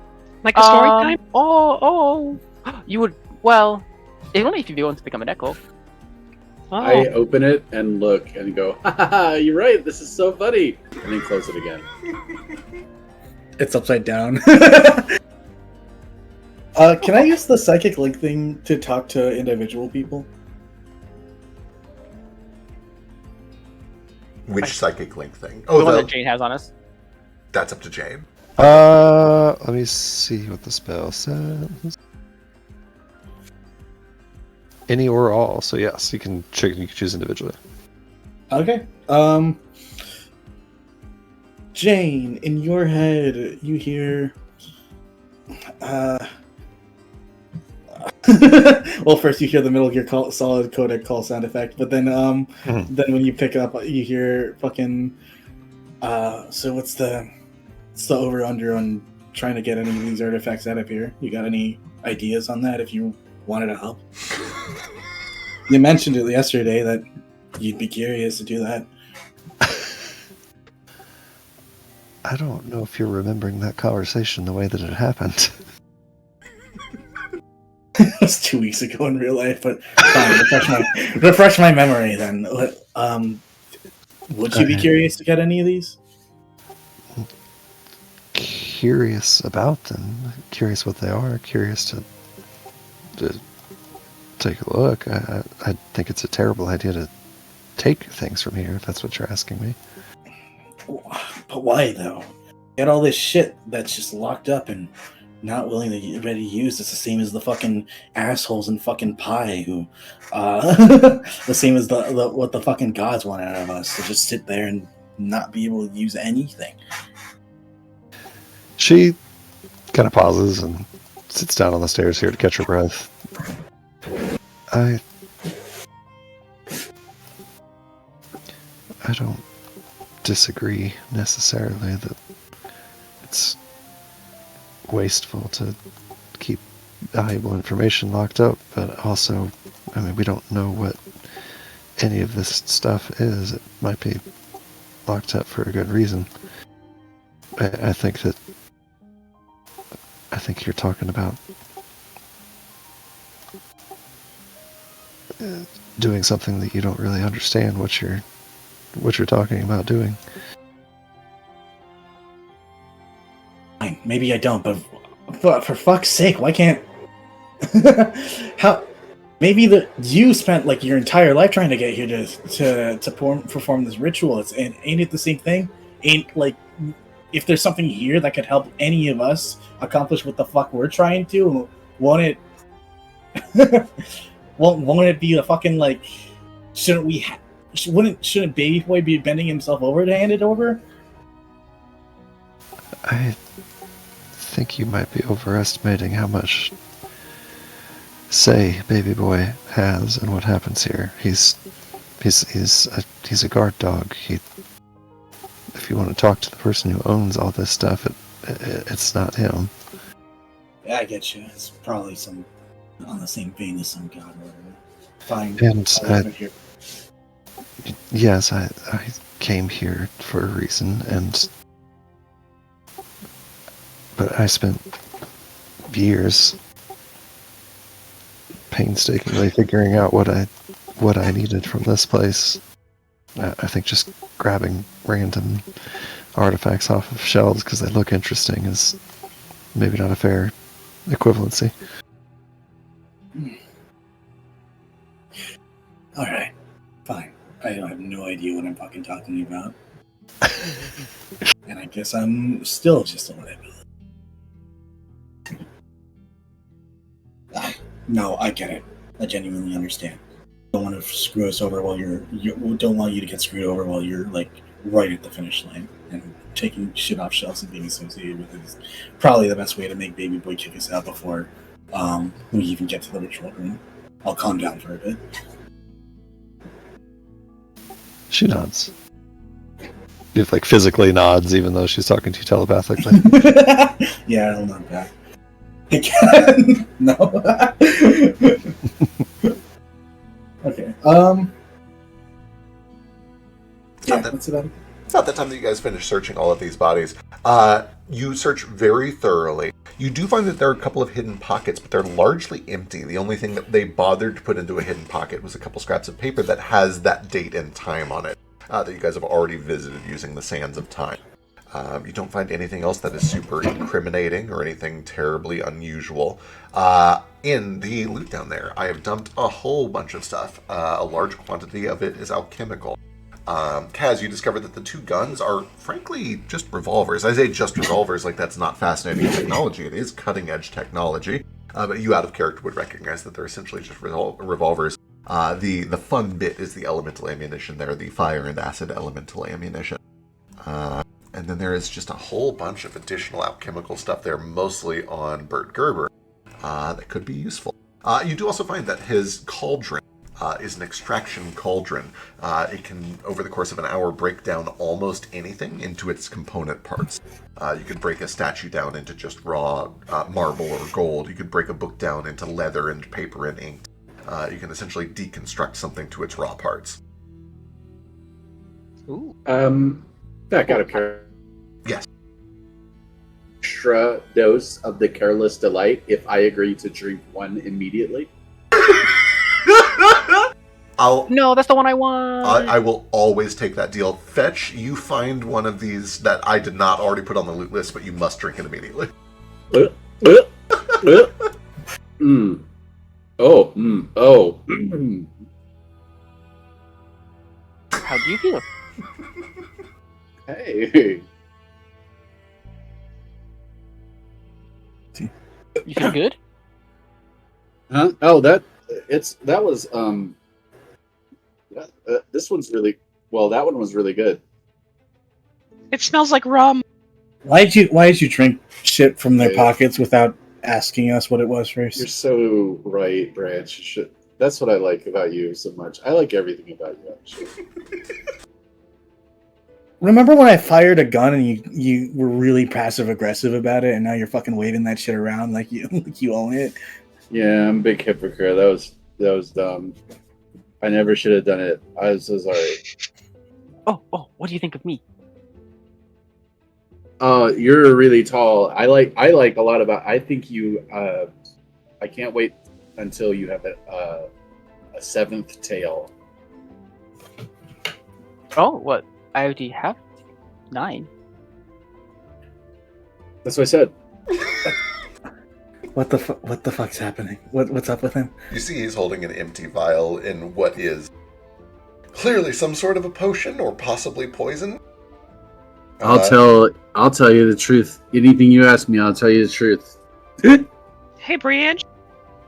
What? Not Branch. I'm sorry. I get you too confused sometimes. Hey, Fetch. What? Hey, Fetch, do you like me? Like, on a spiritual and moral level? Yo, Like, you want to actually go? like? No. Hey, who are you? Fuck. I'm a child. Jesus Christ. What? Oh, I thought it was Kaz. Why would you That think makes that? sense because Kaz you think- usually wears clothes. Do you think all hyenas look alike? Yeah. Wow. Fetch. Do you want us to wait for you to calm down, or are you actually an open book right now? This doesn't actually last very long. I'm sort of narratively illustrating that the man had a truth serum on him. Yeah. Probably for a reason. Yeah.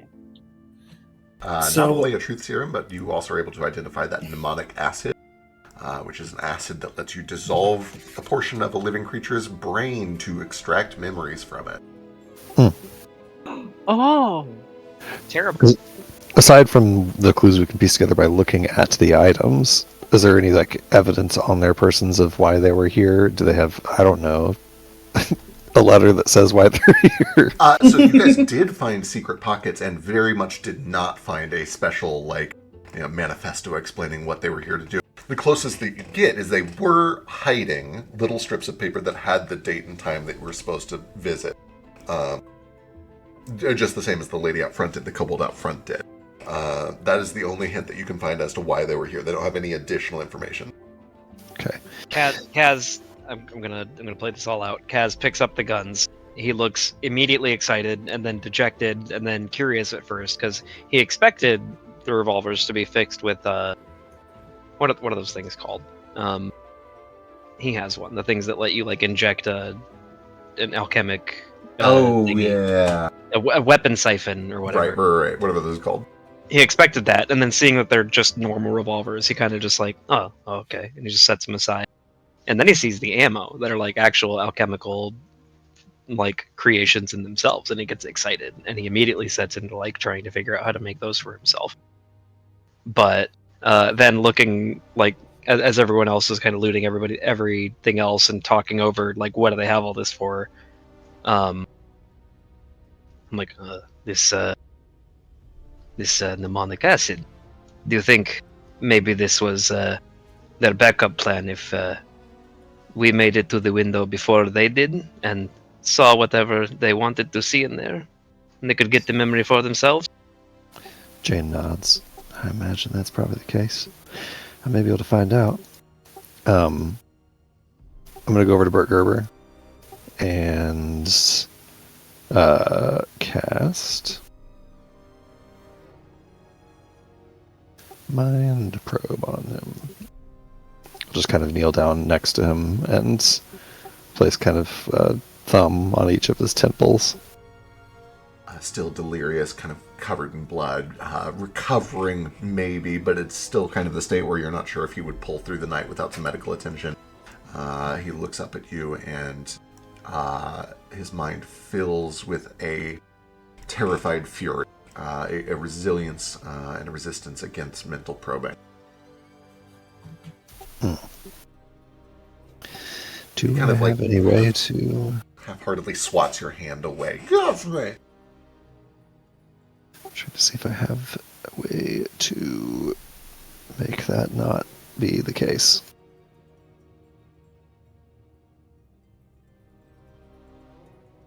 Let's help me get this breastplate on.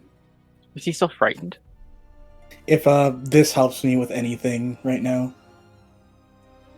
Yeah, go ahead and give me a society check. DC should be 18, I think, because of PWL. Eric else, I need your help. Urgent hand raise from Baby Boy while you're rolling that. Has he succeeded on getting unafraid of me? Let me see. Because if he does, I'm just going to keep keeping him afraid. I was going to say, he's rolled, and we've been kind of talking for several minutes. I assume eventually he's going to hit a 20 on these will save. Yeah, but eventually I can also just... You can I just can just re-frighten him. I can just keep frightening him. I want to Yeah. try keeping him frightened if I can. Fair. You can keep him frightened. And for what it's worth, the roll that I already made, he's been frightened this whole time. I forgot to take it off, so he is still frightened. Okay. Yep. Let's see. Where's Harvey Dent? Branch on your study of these two from sort of a rank position. both of them appear to be... the best comparison that you can make is they're adventurers. They are professionals who are paid to do extremely risky jobs that a normal employee would not be able to handle. They have a lot of autonomy, they have a lot of independence, but they ultimately report back to an employer, and that employer in this case is Tesseract.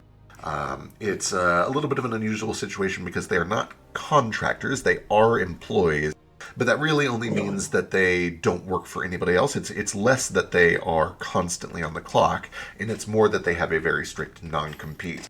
They spend months at a time not doing anything, but then every now and then Tesseract comes to them and says, hey, we have an adventure for you, go and do it. And that is why they're here. Mercenaries on retainer. Correct. Branch sees Jane trying to magic them up and just says, sorry that you spent all that time trying to learn all this magic and couldn't come to the conclusions that couldn't come to some easy conclusions that you could get to by just looking at them. But Jane, these are mercenaries. They ain't got they ain't high up in Tesseract. These are just the men they needed for the job. Probably don't ask questions and probably don't even know why they're here. She shrugs. Couldn't hurt to confirm. But didn't work. She stands back up, takes her hands off of Bert Gerber. But seems straightforward enough. We already know that Tesseract sent them. We already know what they were here to do, which was stop us from seeing in the mirror. I don't suppose there's... She looks at the chemicals that Kaz has gathered. I think that all tells the story clearly enough. Yeah, Kaz catches you looking at him as he's got like an armful of chemicals that he's like trying to stuff into his bag. He gives you a big toothy grin. And then I pick up this extraction cauldron, which I imagine was also part of Bert Gerber's haul of shit. Yeah. Okay, cool. I sit him upright and put this cauldron over his head. I bang on it several times, while also... Hang on, I've got more.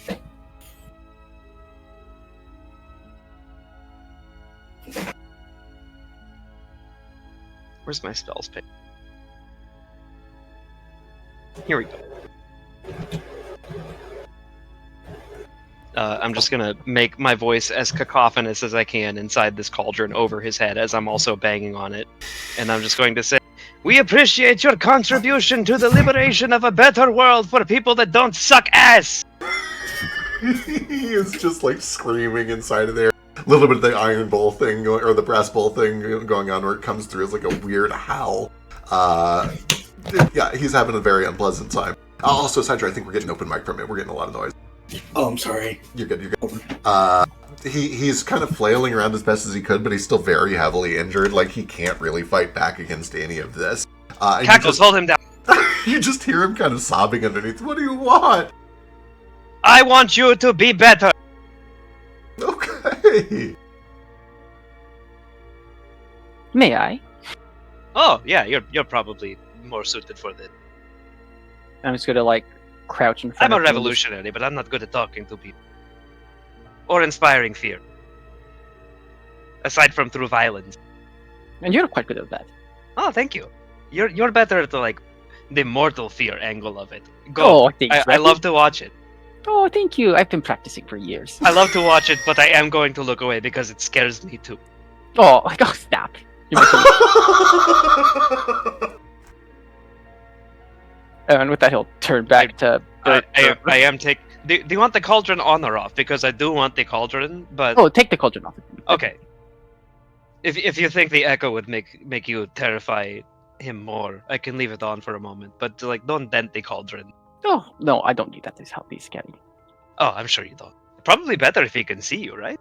And I take off the cauldron. I point his face directly at you, pat him on the back of the head, and then I run. Yeah, you see that he looks up at Baby Boy in costume, kind of staring down at him, and he is just cowering and also kind of wincing. So I've seen you broken into my home. What? I'm going to, I guess. I deafened the poor man. I know you did. How long does the deafening actually last? Is it actual deafening, or is it just flavor deafening? I don't think I can actually mechanically deafen someone with just a ghost sound, but there is a lot going on there. I'll leave this to. Yeah, certainly he's not in a position to tell you to speak up, but you know that if he wasn't terrified out of his mind, he would be like, please speak up, I can't hear you. I can't hear shit. Over a couple of minutes, his hearing kind of starts to come back, and he's able to... I will, in that meantime, try to talk to him telepathically with Illith and just see if he seems to understand. I assume he doesn't. Oh, what a good question. Also, it's way more scary if I just start looking at him. He starts turning. Fascinating. What do you say? Do you like being alive? He nods. What a terrifying opener. Well, you see, you have broken into me home, and I have been charged with keeping this place safe. You say you like to live. Perhaps we can come to an understanding. He nods.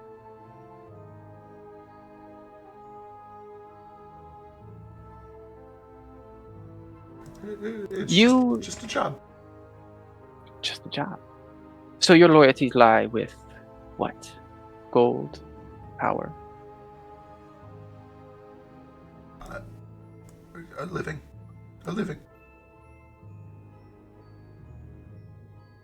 I can offer you that. I can offer you more than that. I'm just going to keep doing this in Illithid. Yeah, and he seems to understand and is responding in common. He's not speaking it back to you, but... Okay. You serve a master in a war that they are losing. They will lose. We will destroy them. You can join the winning side. Or you can perish. No. I can be useful. I can be useful. Oh, I know you can. And I'll, poke his nose with my claw. Yeah. Oh, boy. Hey, No. can I help with this? If you wish. I can also... Yeah. I had the hand raised for it, but I feel like I really need to chime in at that little bit of intimidation, especially. Since ghost sound is an ongoing thing, I don't know if... Can I produce Illithid language as an auditory illusion of simple sounds that I can hear, or is that beyond the scope of this? Ghost sound specifically says you can't make intelligible words, which I already kind of flubbed for this language that you do speak. Oh, that's fair. Yeah. And Illithid, my Illithid is only telepathic, if that matters. Oh, okay, yeah. And then I can't help with this. Well, you come into my service, I offer some benefits. You see that he kind of puts on a posture. He kind of leans forward as if trying to give the illusion that he's entering a negotiation, but with no check required. He will leap at the first opportunity he gets to not die right here. Mm-hmm. Mm-hmm. Oh, I see. But I'm going to... Yeah. First of all, one of the things I offer, with your consent, of course, is I can give you some immortality. Unfortunately, it will be you being undead. But I do offer some life insurance in the case of your death, and if you wish, I can bring you back as a fully autonomous undead. As well as, obviously, once you get out of here. He looks past you over to Rowland. Doesn't say anything, but then he looks back to you. What kind? What kind? Oh, it all depends on what kind you want. The more corporeal you are, the more of your memories you will keep. You might lose a few, but they'll come back. As many as... There is actually one that I've been interested in, where you use alchemical properties inside your body to continue going on. I think that would be quite fitting for you, no? He nods. Will I remember a lot? I believe so, depending on how well it goes. But I need to make one thing extremely clear. If you give me your loyalty now, I will expect it. And then I will reach up, and I'm going to just... I'm not actually going to cast the spell, but flavor-wise, I am going to kind of like give the feeling of the dominate spell into him and be like, I will have your loyalty one way or another if you give it to me. He thinks better of saying, I don't feel like I have a choice, and instead reaches out a shaking, weary hand, as if to shake your hand. Baby boy tries so hard to contain his excitement, but you see like one of his tails just start to like just drag just a little bit. All right, and I'll reach out and shake his hand. We can fill up the contracts for everything afterwards. No, not worry. I will treat you very, very well, unless you betray me, and then I won't. He doesn't really have any words for that, but he just kind of nods. He's still wide-eyed. He does look down at his own chest and he says, I think I'm going soon. He's stable, isn't he? Yes, he is mechanically stable, but like you shot him in the chest, he probably needs some medical attention. Actually, you know what? Yeah. Okay. All right. You stay right here, and I'll like boop him on the nose, and then I'll like actually I'm telepathic with everyone else. I'll just tell them everything I said. I'm not hiding it. I'll probably just, as I'm telepathically talking to him, I will probably also just telepathically send it to everyone else. I'm not trying to hide what I'm doing from everyone. No. I'm just trying broadcasting to be into all of our minds. I'm just trying to be time. as scary as possible because that's just what I want. It's not much more scary than being a slave owner, so I get it. Yeah. I have. If you weren't the person that I knew you were, and didn't have so many damn other terrifying things that I know about you, I would be so against this. But you do you. I'm gonna take good care of him. That. Jesus Christ. No, like he's gonna be. I will help reform him. Or yes, you guys can kill him if you wish. If you don't want me to have a minion, it's just. It kind of completes my look, you know. I get it. Baby boy, I respect everything that you're going for. Honestly, it's he steps back and looks at you. Are you in your fursuit or are you? Yeah, I'm in his. He's in his fursuit. He's trying to keep the fact that he's a lich on the down low. Like he looks at you in that, but he's seen the lich form before, and he looks at you and then looks around at all of this going on, and he's like, I've honestly given up on trying to fully understand anything that you have going on. I feel like it's a way out of my boundary to tell you to not do something that you really set your mind to, but I think keeping living slaves is a bad look. Even if they are necromantic. Yeah, well, that's what I was hoping that he'd be like, "Hoo-wee, I want to join you. This is going to be great." But you know, I did have I don't think you'll find many people willing to sign up for that thing. being Very excitedly. Oh no, the loyalty betrayal thing was only because he was an enemy. If this was just a regular person who was like, "Hey, baby boy, I want to join your party," I'd be like, "Oh, hoo-wee." I'm in absolutely no position to moralize to you or anyone, and I'm only going to say this because in the past you've expressed appreciation for being told about when things are right or wrong. This is extremely evil. Yeah, it's a little wrong. Damn, not even just Cat- This man can't. He's only agreeing to this under the threat of his life. He doesn't. You're forcing somebody to do something. Not only his life, but his soul afterward. Like, oh no. I love everything. Like the lich thing, very cool. Oh, I wasn't Good going to look. turn him into an undead. That's just like if he wishes to become an undead after he dies, I will do that for him. That's just completely optional. Kaz crosses his arms and looks Okay. at you and Jane, and he's like, Right. I've seen and heard a lot of things. And apparently, maybe even. It looks directly at Jane as he's saying this. I'm just saying this with the moral compass that I have now. I don't like this. what you're doing. He looks at Baby Boy. And I don't like this either. He points at Jane. But apparently I come around at some point. Okay, She so kind of nods, but kind of shelves that for the moment.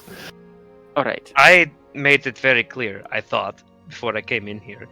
And you know, there's been decades before when I came in here and before that handsome man strutted in here with his eye patch and his big coat. I don't want anything to do with it. My fight is in the present and the future for my family. But whatever happened between now and then, keeping me around with it, I hate to say it, I really do. I trust you. He points at Jane as he's saying that. She seems Whatever this is, whatever that was. She seems like genuinely touched by that. There's like a little bit of a smile. She says, I will not ask you to do anything that you don't want to do. Just don't fuck it up. She nods. Between now and then. Apparently you've won me over. I'm looking forward to how you do that. I hope it doesn't involve tragedy clouding my vision. I do actually like kind of like lean in a little closer and I like glare at you right now as I say this because Kaz is experiencing a lot of conflicting emotion. Right. If between now and then me helping you involves deciding between helping you and helping my family, you better be very fucking persuasive. She looks up and it's quite serious. I will give you my word here and now that I will never ask you to do anything that would compromise your family. Give me a persuasion check. Or I almost said or deception, but please don't Yeah. roll a deception check on Kaz at this moment. I will see it, and I will be hurt. You get Jane- blinded, so you don't know. Oh, Jane I will is- know that it's a deception, but Kaz won't. Mechanically, I am much, much better at deception than I am at persuasion, but this is a persuasion check. Oh my god, Hell yes. that's pretty fucking good. And she just says, after that, she says, I know that your fight is for your family and that it's here and now and the future, but I think whether you like it or not, the forces that move against your family are also in the past. Yes, I know that my family is involved in a lot of these things, whether I want to be or not. It's a legacy that I have to shoulder. Hopefully I can shake it off someday. The just brass tacks here, the man that built the machine that is responsible for what's happening to your family, got that knowledge 3 years ago out of my mind because he implanted it there in his own chronomancy ritual, and my goal is to stop it, and I would like to think that that will stop all of it. I don't know that, but I think that our paths are taking us the same way, one way or another. Yeah. What I do know is that you know a lot more about all of this time bullshit and all of the rippling effects that it has than I ever will. So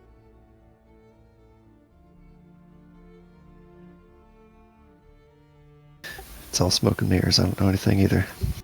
just Don't lie to me, and I'll help as much as I can. She nods. I think I've done enough lying.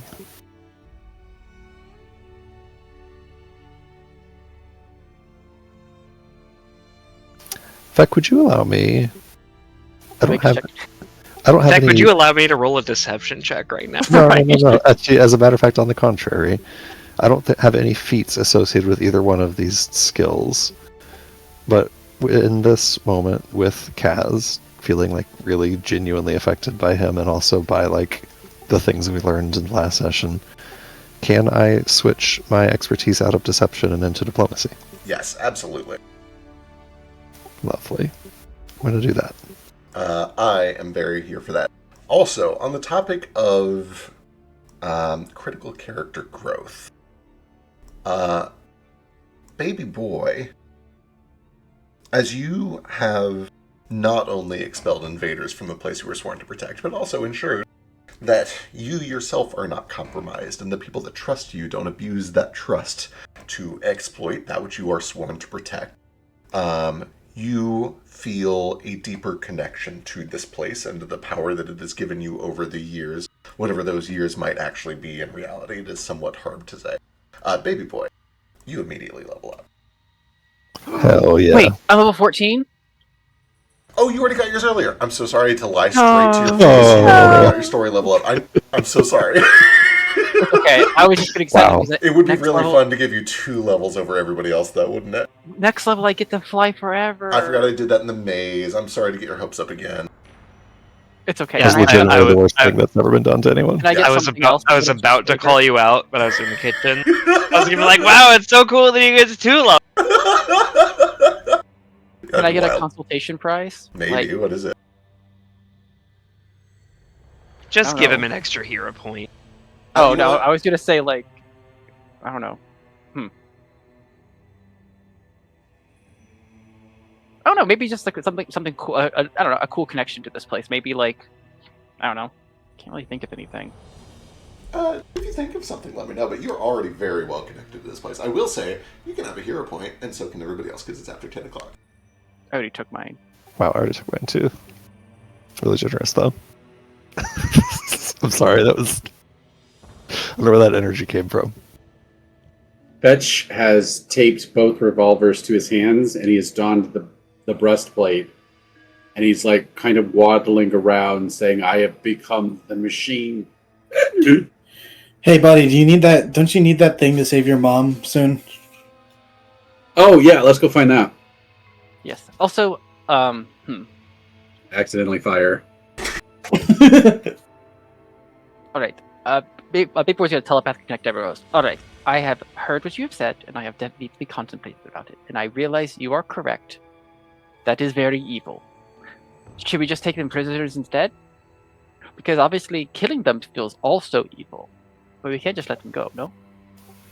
I gotta be honest, I feel less like killing them is evil than like putting them into slavery to you is evil. I don't know if either is great. I just meant more like imprisonment. Like we put them as like, they're prisoners now. And then maybe after everything has cooled off, we can release them after Tesseract has been dealt with.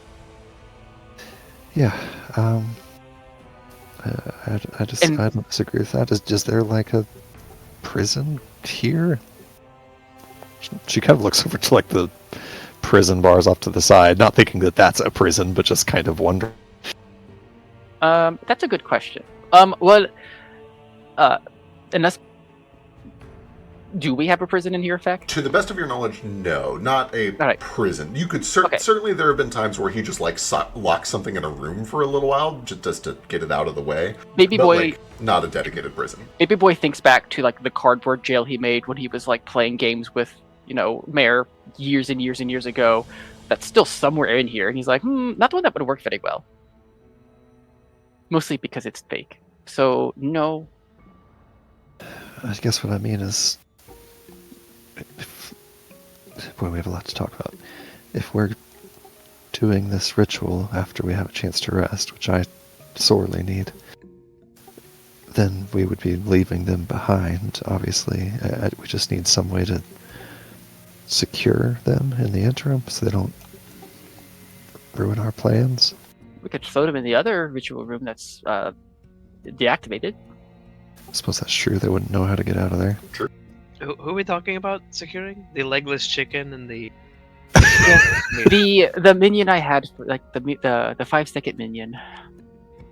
I just worry that Bert Gerber has like a tiny flubber up his ass that he's going to shit out any minute and start untying him while we're not looking. That's my specific fear. That's good. I guess we could kill him, but then I feel like a liar, and I feel really bad about that. You can't just be like, I'm not going to kill you, and then you kill someone. That's kind of rude, right? Yeah. Yep.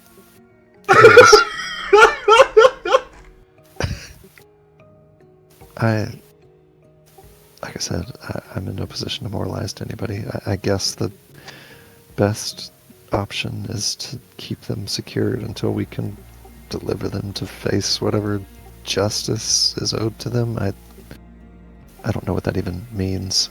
Yeah, I do mean- you guys have like a prison or a timeout room here somewhere? No, we don't.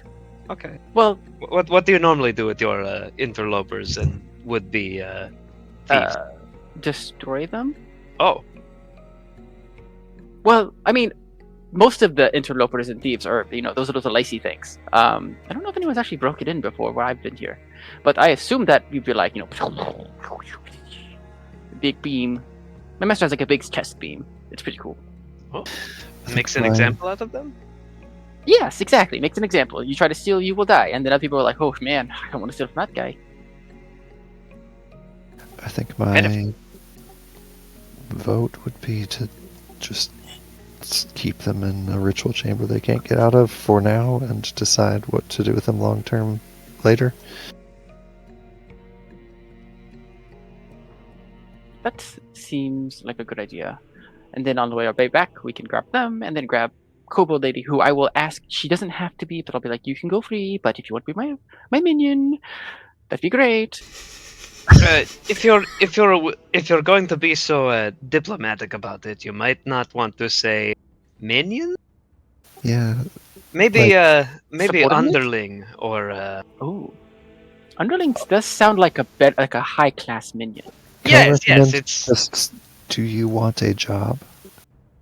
oh, that's good. Like you should like you should Oh, like all these Would you underling like and minions, would you these all like sound like these all sound would like you- ways to force someone to do whatever you want Gotcha. uncompensated, which is Cass- never going to go over well. oh, people Cass pay sits their, down and starts people don't pay their scratching out. minions.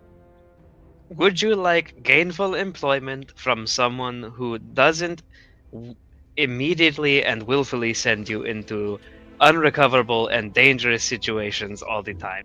Yes, Oh, I will it's send them going on to be silly off the missions, record. not dangerous ones. Oh yes, right. And if there are any mazes, they will be sent with maps. Yes. And They that's don't. just- They don't have to all come with maps. That's just a thing you want to put on the cover. Let's Yes. really get Oh, them I in. see. Yes. I'm not going to send you into a mad maze in which you will get trapped and starve forever. That's just rude. You can put that down verbatim. Writing it down. All right. I think I've had some growth now. I think I'm getting better at not being evil. Oh Oh my god. no! Middle managers are never evil. Oh, no. They're not going to work for the librarian. They're going to work for me. It did take fully 3 angels on your shoulder to convince you from enslaving a man. So It really just took one person, but you all jumped in. so yeah, let's find okay, somewhere to store these guys. Okay, and find but somewhere we can then, rest. but then I will have them tell people they're my minions, and then I'll be like, it'll be scarier that way. Okay, but yes, we should tie them up. Can you imagine the actual bad ending of this campaign where Baby Boy just is like, well, fuck Tesseract, I'm gonna make my own company for making whimsical magical products that bend reality, and he gets like Jane as HR and Kaz as head of engineering. And then we just become the most evil people in all of the multiverses. Yeah, and then Fetch can be my taste tester. The irony of Jane And Branch who is is our not lawyer. a human being HR is wonderful to me. a robot running human resources is just too on the nose. All right. Should we tell them that they're going to be prisoners instead of minions, or should we let them know that afterwards? Prisoners is also not a great word for morale. Captive. I don't know if I care about their morale. How about Prisoners is fine. How about unpaid intern? Oh, no, that sounds like a slave. Okay. I'm actually going to step back from this in and out of character because this is leading Kaz down a very evil path. Yeah. Morale. Okay. Baby boy is going to turn to this guy and be like, "All right. After much deliberation, it sounds like making you a minion against your will would be very, very bad." Oh, does that mean I die? No. We're just going to like take you to prison and then our prison. Don't worry. And then like when we deal with Tesseract, then you can be free or whatever. Unless you want to join, then you can join. But you'll be your choice. How's that sound? Better, actually. Yeah, and we don't like work for like a country or anything, so like, we don't have to worry about their laws. Who Just pays? be like, oh, Who pays you? I think. Oh no, are we thieves? Yeah. We usually usually we defeat bad guys and take their money, which Ask. sounds Hey, like mugging. we're not thieves. We're robber baron. Should we do a thing where we stop volunteering information to these people? I pat Jane on the shoulder. See, that's why you're the brains of this operation. Yeah, we should be demanding information. Ask them if they were going to show us quarter. We know what they were. She looks at the vial of brain melting poison. All right. Well, now that we have decided to be very not killing and stuff, can you tell us information? Sure. What would you like to know? Where's Tannen? Howard Tannen's back in Wax's Sass, I think. Although he goes back and forth between Wax's Sass and Panikak. He doesn't tell us what for, but I think, in the spirit of cooperation, my chest has bullets in it. But he goes to Panikak, and I think he's working with the Imrics. Fetch, do you have some dirt you can rub on him? Hang on, I'm tying his feathers to my stuff at the moment. All right, he'll rub some dirt in a bit. Just to be clear, I think we understand this picture already, but I'm going to throw it out, and you just let me know if this is about the sum of it. Tesseract hired you to come here and watch an image in the sands of time, but not actually watch it. And if you encountered us, kill us and melt our brains with your little poison so you could get what we had in our minds. Is that about the size of it? He nods, yeah. That's about right. That's about right. She kind of shrugs at Baby Boy. I don't know as they know more than it's going to be useful to us.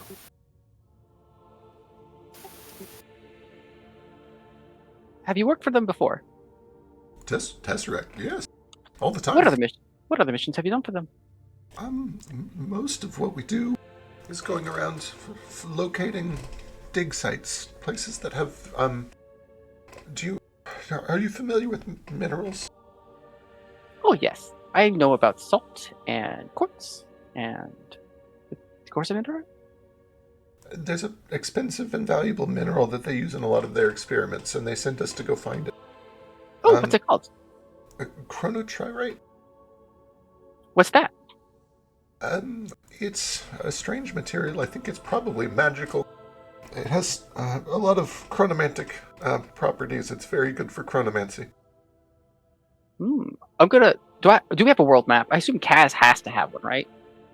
You guys certainly have a world map. Could you point out to the ones that you have found? Yeah. And you guys bring over a map and kind of unfurl it in front of him. And you can see the entire time Rowland is kind of scowling at the cooperation and bemoaning the fact that his fucking legs are gone. But, like, you guys could just kill them, so he's shutting up, but he certainly is sulking about it. If you're having trouble, you can just point with your beak. You're so cruel. Am I? Am I the most cruel of all the species here currently? He begins to point out locations and talk about past missions that they've been on.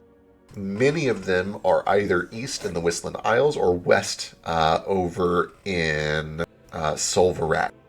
And as he points out a lot of these places, you do see that they line up with that crystal slab you got at Yep, the library. okay. Yep.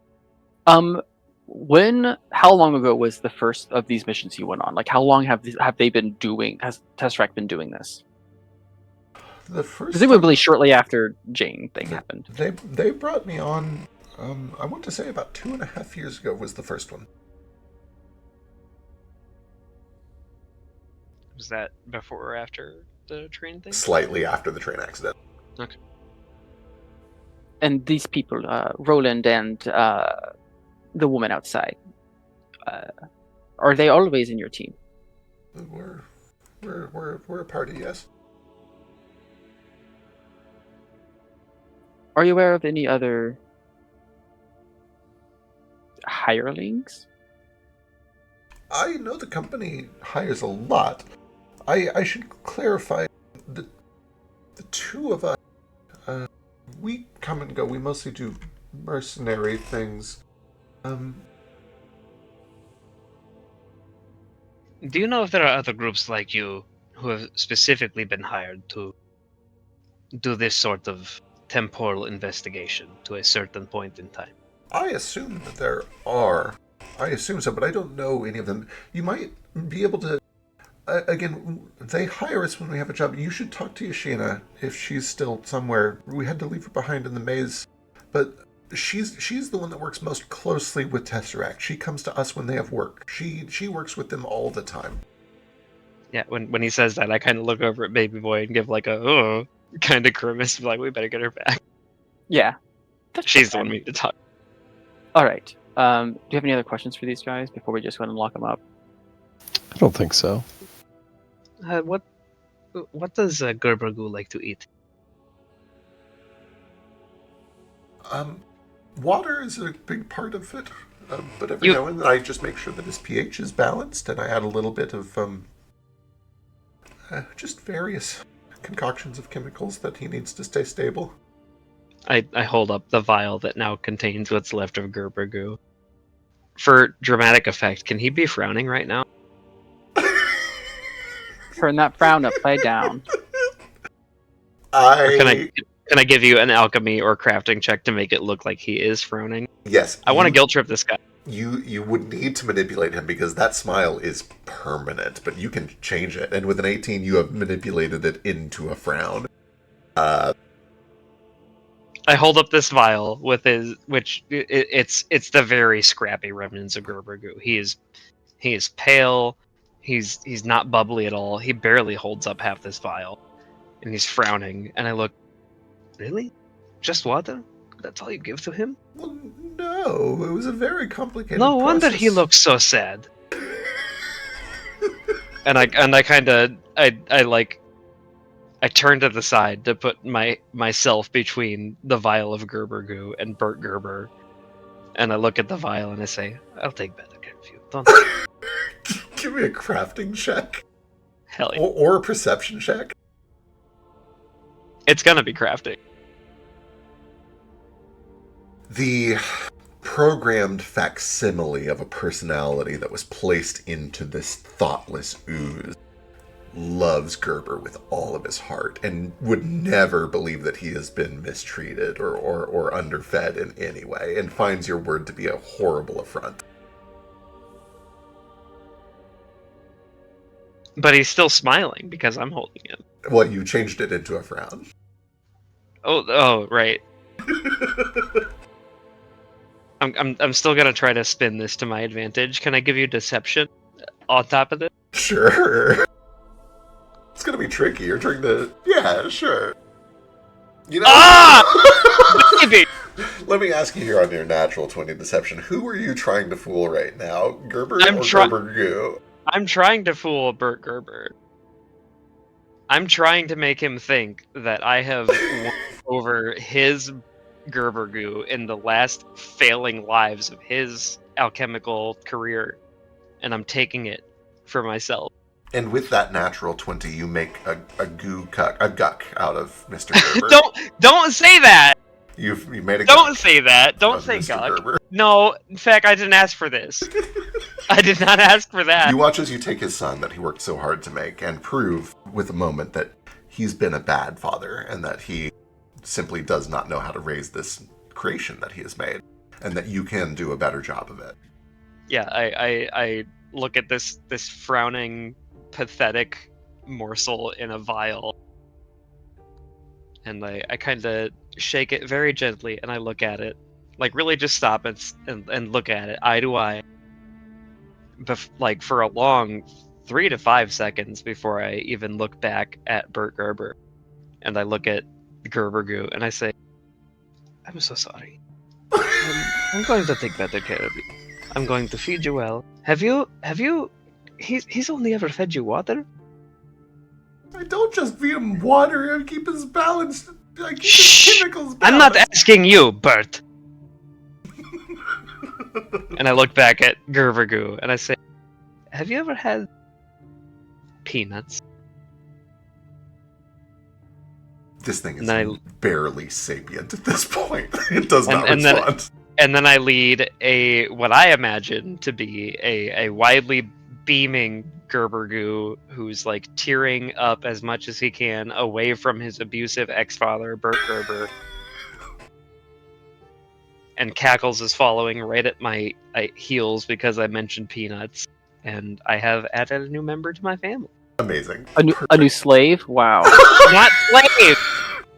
Kid- See, he that's doesn't have the a choice. difference. He doesn't have a choice, does he? No, kidnaps child slave.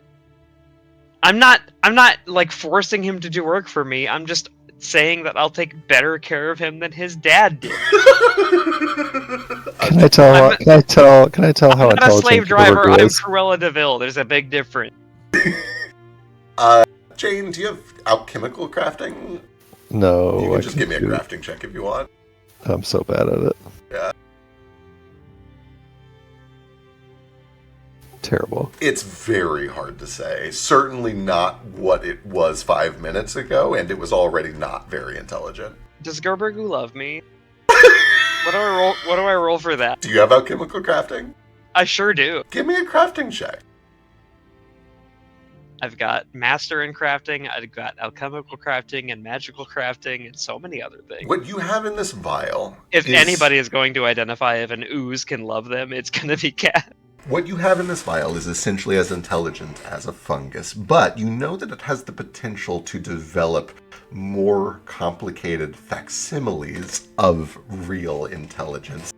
Even in its state before the fight, even you know that the whole and full Gerber Goo was essentially as alive as a machine, as a robot.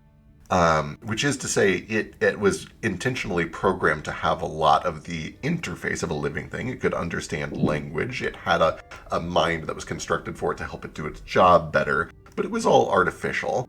Although I will say on a 23, you understand enough about the concept of sympathy and the concept of animism to understand that given enough time, decades and decades of affection, an inanimate thing can develop a small little mote of a soul. Wow. It's inspiring. It really is. As all of this is going on. I wanted to fish for more for like a very like out of universe thing, but also just like to fish for it. Plants apparently very directly respond to some tones of music, and I wanted to roll a crafting check to see if like Kaz could compose Plantasia. Sure. This is going to be kind of a long-term project rather than one that you do right here while you're interrogating prisoners, but you can absolutely give me a crafting or a performance check sometime to see if you are able to find the type of music that this little vial of goo responds to that. While that is going on, what is... I'm going to make a note of this, because is it a thing that Kaz is absolutely curious about, but feels like he needs to collaborate with Foster for? Perfect. Excellent. So we're gonna make plant porn like music eventually. Amazing. While this is going on, what's Branch getting up to? You help to kind of like study and search these bodies. Is he just kind of hanging out nearby for the interrogation, or what do you get up to?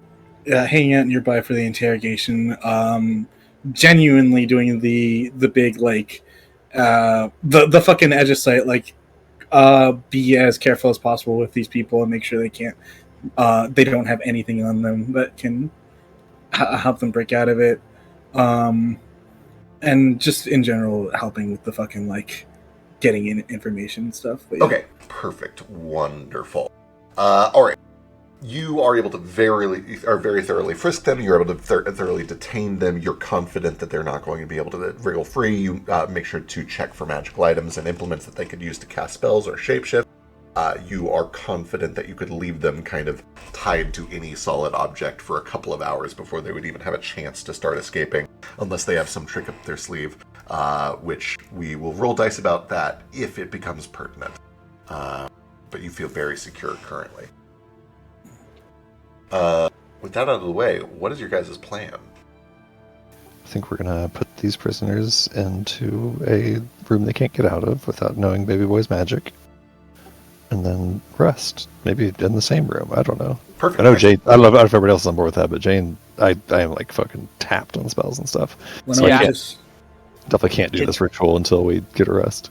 You wanted to show us around. Can you Baby imagine Boy? using spells? You wanted to show us around for a bit. We need to rest for a while. Can we like rest as we wander? You can gently, you can essentially rest as part of like a library exploration. So we can thing. lock them up, and then I guess we can kind of walk around, and I can kind of show them. Yeah. Like I know that like Fetch has a specific item he's looking for, right? Yeah, it is also. Can I get them signed up for the library card? Yeah, absolutely. It is worth mentioning. There is a mirror up here, and you guys know how to get up here thanks to Jane now. That presumably leads to another one of these ritual rooms. Do I have to put my real name on the library card? Yes. Yeah, Jane assumes that the library card thing is like when a parent gives their child an empty bowl and a whisk to quote unquote help. That there's not actually library cards around here.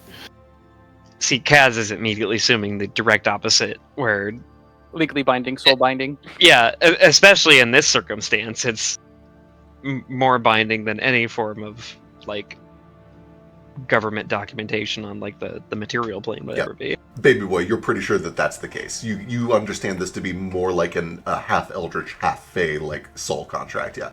And the contract is simply bring it back. That's all it is. It's just bring it back when you're done. Yep. Okay. In this case, if we do actually have to like, I'm committing to it now because I'll probably forget or maybe fall asleep before we actually get to it.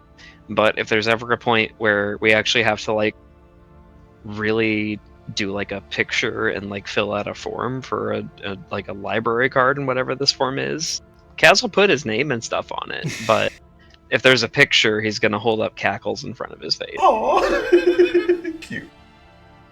Amazing. Yeah, I guess for those who are interested, I can get you guys started on the library card as we rest. We can rest inside this mirror.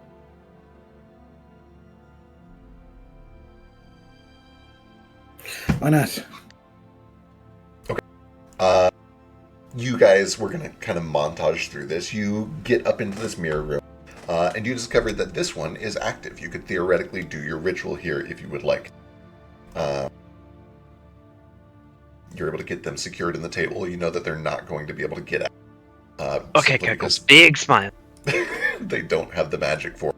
And then, you go get the, essentially, library card press, which involves them putting their hand between two very scary sheets of metal that clamp down in a way that seems like it would flatten it, but doesn't actually hurt it for some reason. There's a little bit of a tingle for anybody that does commit to getting a library card, but when you pull your hand back out, it looks the same, and you notice no changes. I do want to, like, for however official any of this actually ends up being, Kaz will do everything except for the picture. Understood. But also, tackles for that. Yeah, but also, is it a reasonable thing to assume that like someone who's been working for a firearm producing family for a long time, especially that's been doing so in black markets, might have burned off their fingerprints. I'm going to leave that one up to you.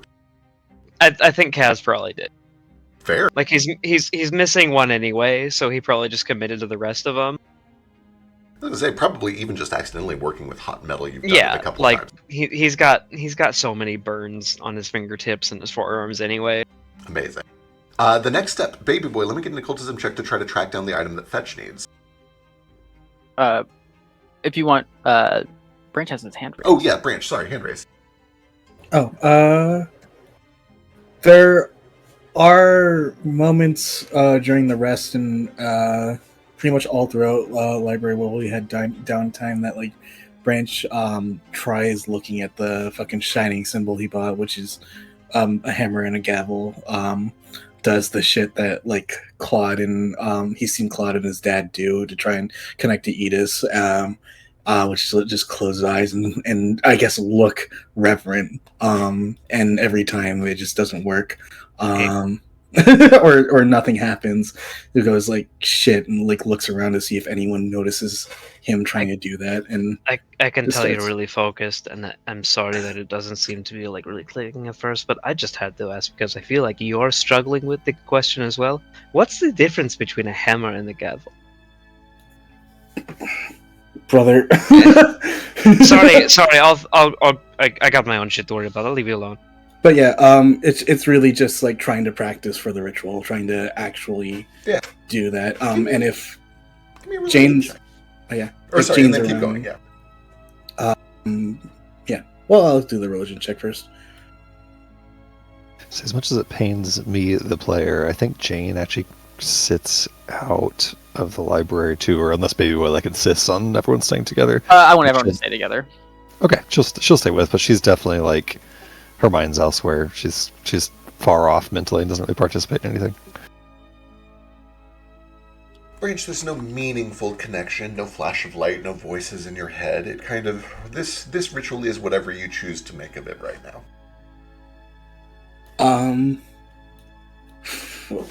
Despite all hubris and arrogance, Branch is going to put a hand on Jane's shoulder and be like,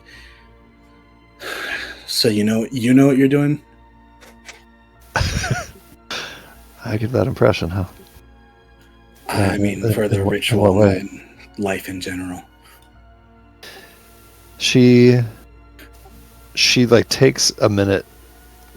It seems like a really mundane question, but it like she really, I don't know. Give me an insight check. Actually, give me a perception sense motive check.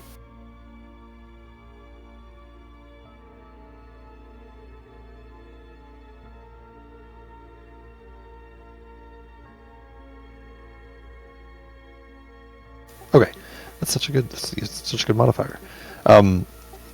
It seems like a really simple question, just like, "Hey, you ready to do this thing?" And it hits her like emotionally. On 17, I don't think I'll say much more than that, but like that simple question is like emotionally impactful to her.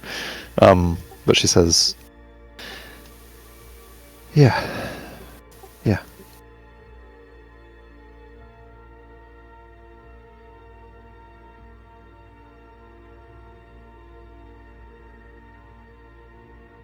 We've got the book. I've studied it front to back over and over. Yeah, I think we're ready. Well, not right now. I need to get some magic back, but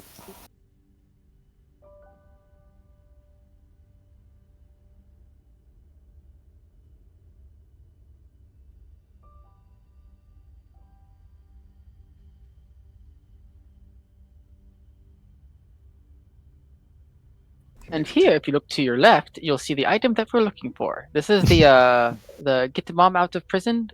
The library's key miller. Oh, could you not hear me for a second? Oh, no, sorry. If you were talking, we did not hear you. Fuck. That was very awkward. Sorry. I was like, Branch just said when you did that. Branch said, you gave any thought of what you wanted for your going away party at least?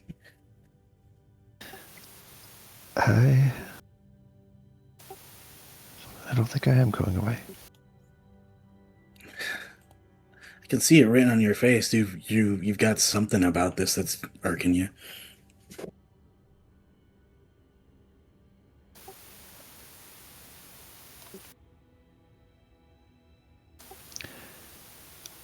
There's...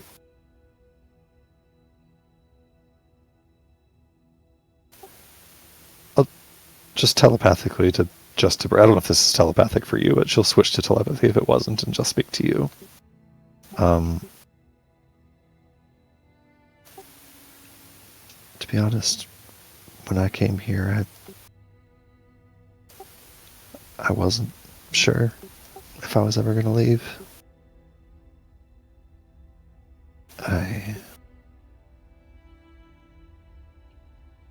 But after seeing what we saw in the sands of time, and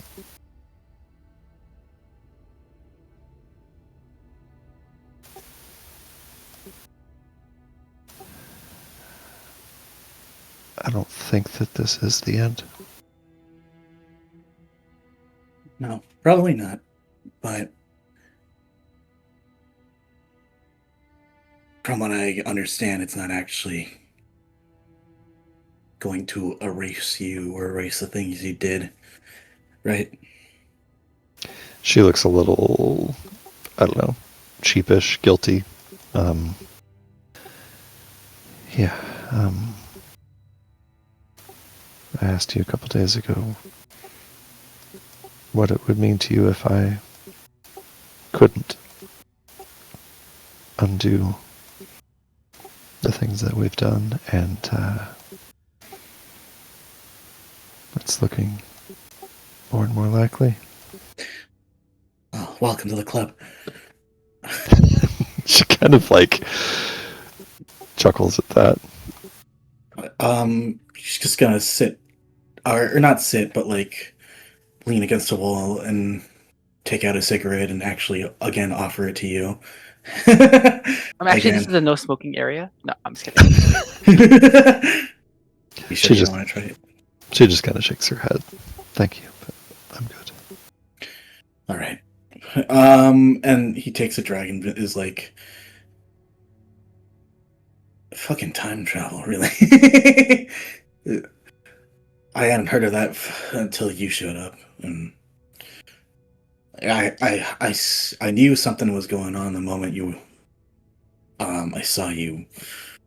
Fucking, let's not think about it, but living your life like nothing is gonna matter in the future. Being able to fucking like just do whatever the fuck you want because you know that it doesn't matter. Fuck, I'd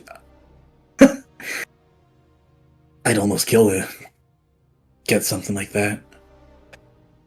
I wasn't expecting to stay in family for so long. I'm still here. I wasn't expecting to fucking travel all and shit. I thought the moment I was out of the Edgesites, I'd just get enough money to leave and never look back.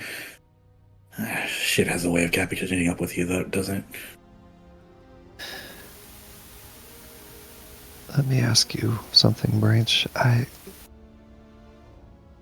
take time travel out of the equation entirely. Let's just talk about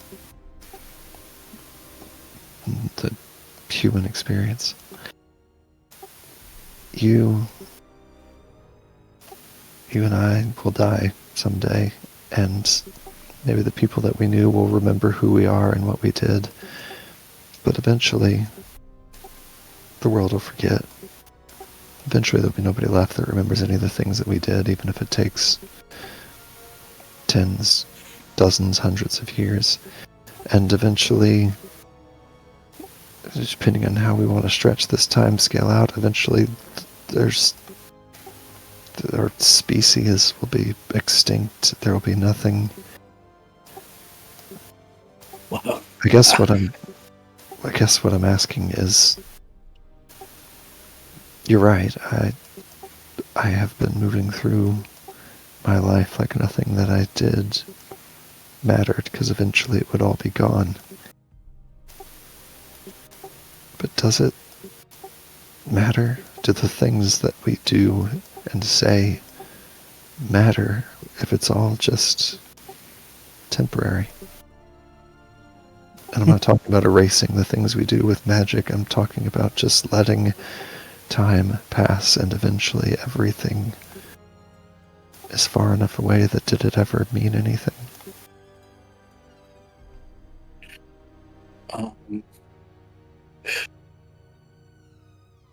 Just gonna look at you and giggle to himself a little and be like, no, never did. But it mattered to me. And that's all that matters.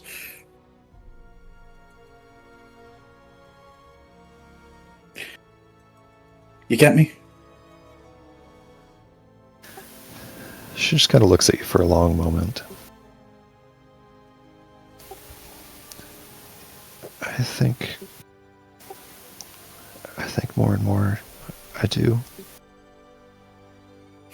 Maybe something mattering at the time is the best we can hope for. No need to wax poetic about it. You feel pain, right? She nods. You feel happy too, right? Nods. You've got other people in your life that you like to feel happy? Continues to just kind of look at you and nod a little. Well, now you have everything you need to understand though how I've been living. I don't want pain. I want my own happiness, and I want everyone around me to be happy. And I know there's limitations to all that. Just, unfortunately, there's a lot of shit you gotta do to make your people happy and all make other people unhappy. And that's the part I can't live with yet.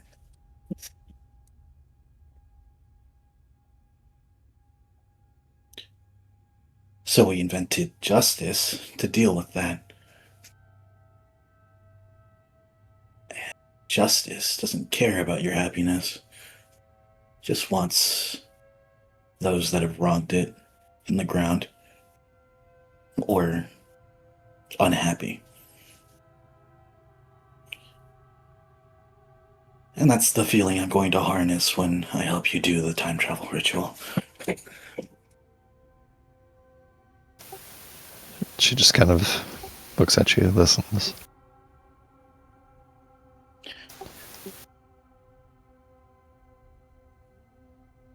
I'm going to think. Appreciate you. I appreciate you being here. If there was nothing else going on, then honestly wouldn't miss it for the world. I really want to see someone make it out of this, out of the fucking trap the gods laid out for us. I'm rooting for you now.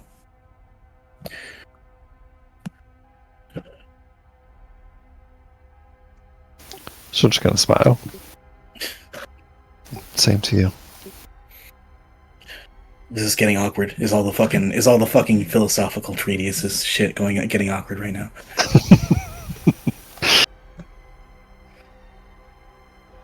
You sure you don't want to experiment with any of these artifacts? It'd be fun to see you smile for once.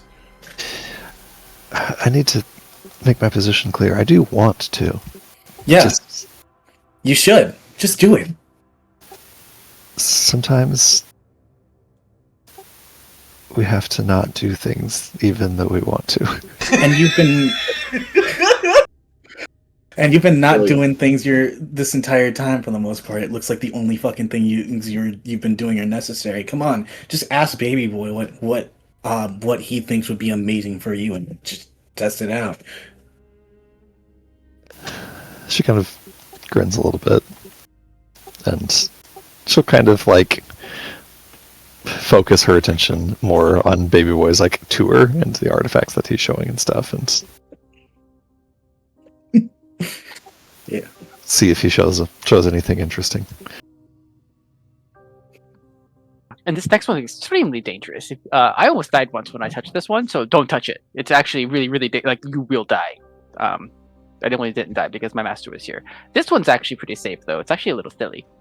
Kaz is wide-eyed, fully focused, taking like notes and sketches of all of these artifacts. Oh, the moment you pointed out the one I'm looking for, I've already picked it up and put it in my bag. If you have a library card, I'll do it. I'll do whatever I need to check it out for him. You get What- fetched can up you- with the library card. It occurs to you when you reach the key miller, this is something that the librarian normally keeps kind of in a private collection. This is not something you would normally check out. And Baby Boy, I kind of leave it up to you whether that is a stumbling block for Baby Boy or not. Ooh, I mean, I don't know when if you it's the moment you said that, it kind of feels like one. I should clarify. You have seen him loan it out. It's just not normally on display. It's something that he normally saves for special scenarios. What is this and what does it do? Yeah, you walk into this chamber with Fetch to the chamber where the librarian's key miller is kept.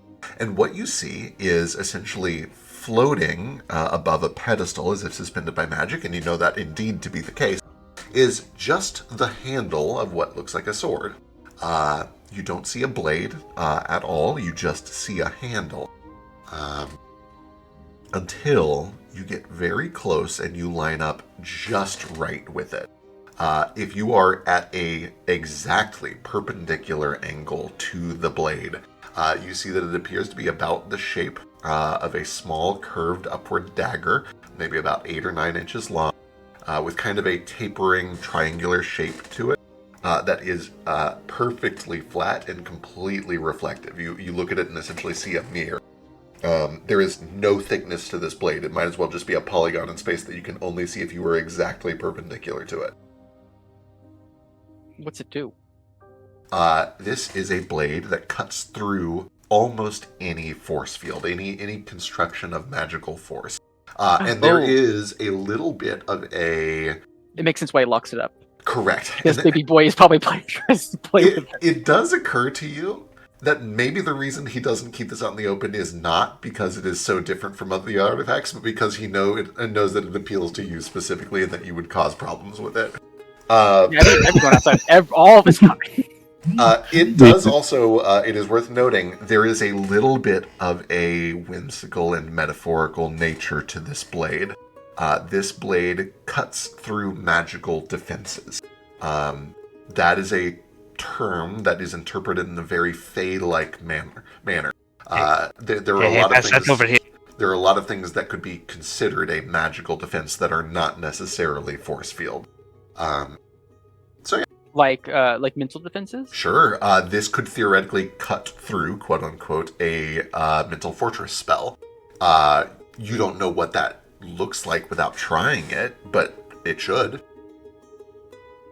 The inner parent in Jane is like desperately looking for child locks. I assume for this one, I have to. Is it actually on display? Or do I have to go find it in a separate room? It is in a separate room, and it is on a pedestal under a spotlight. But it's not an area that the public normally has access to. It's kind of like a private showroom. Is the best way to put it. It's like employees only. Sure. Yeah. For fun purposes, assuming that whenever Baby Boy enters this chamber, there isn't like a very just like powerful magic lock that closes behind him. Kaz scurries into the room behind, so he's like, "Oh, what's this?" I'm assuming there isn't like an illusion of my master being like, "Baby Boy." That would be very fun, but there's not. No. All right, this is it. You can cut through things, magical defenses.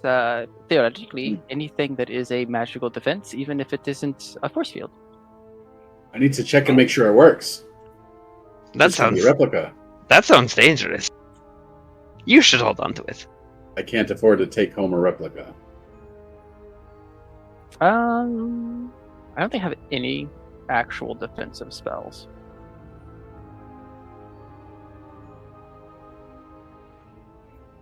Why not try picking the fucking mirror? Yeah. I don't know if I want to risk breaking it. Here, try this. Baby Boy, can I cast a spell on you? Sure. Right, I cast stasis on Baby Boy and freeze him in time, I immediately throw the dagger at his chest. preventing him from taking any damage or anything. Can you cut through that spell with your knife? Fetch, do you essentially like swing at him with the knife? Yeah, I'll be gentle at first. Yeah, so I'll just give him a couple little pokes. We're not swinging, but we're just Sure, poking. See what happens. You grab the knife and you begin to kind of press in where he has been put into stasis. And what you find is that the blade, it leaves behind a little trail of solid color where that portion of Baby Boy reapparates, and it spreads as you push deeper and deeper in. The blade itself does not seem to cut Baby Boy, it only cuts the stasis. But you know that if you were to follow through that seam that you've cut with a real blade, you could stab him. I open up a big hole on his ribs and tickle him. Actually evil. Can I feel it though? My brain is in stasis, so yeah, your brain's in stasis. I think what's going to happen is at the end Also- of the spell, all of it is going to flood to you at once. I think that's Terrible.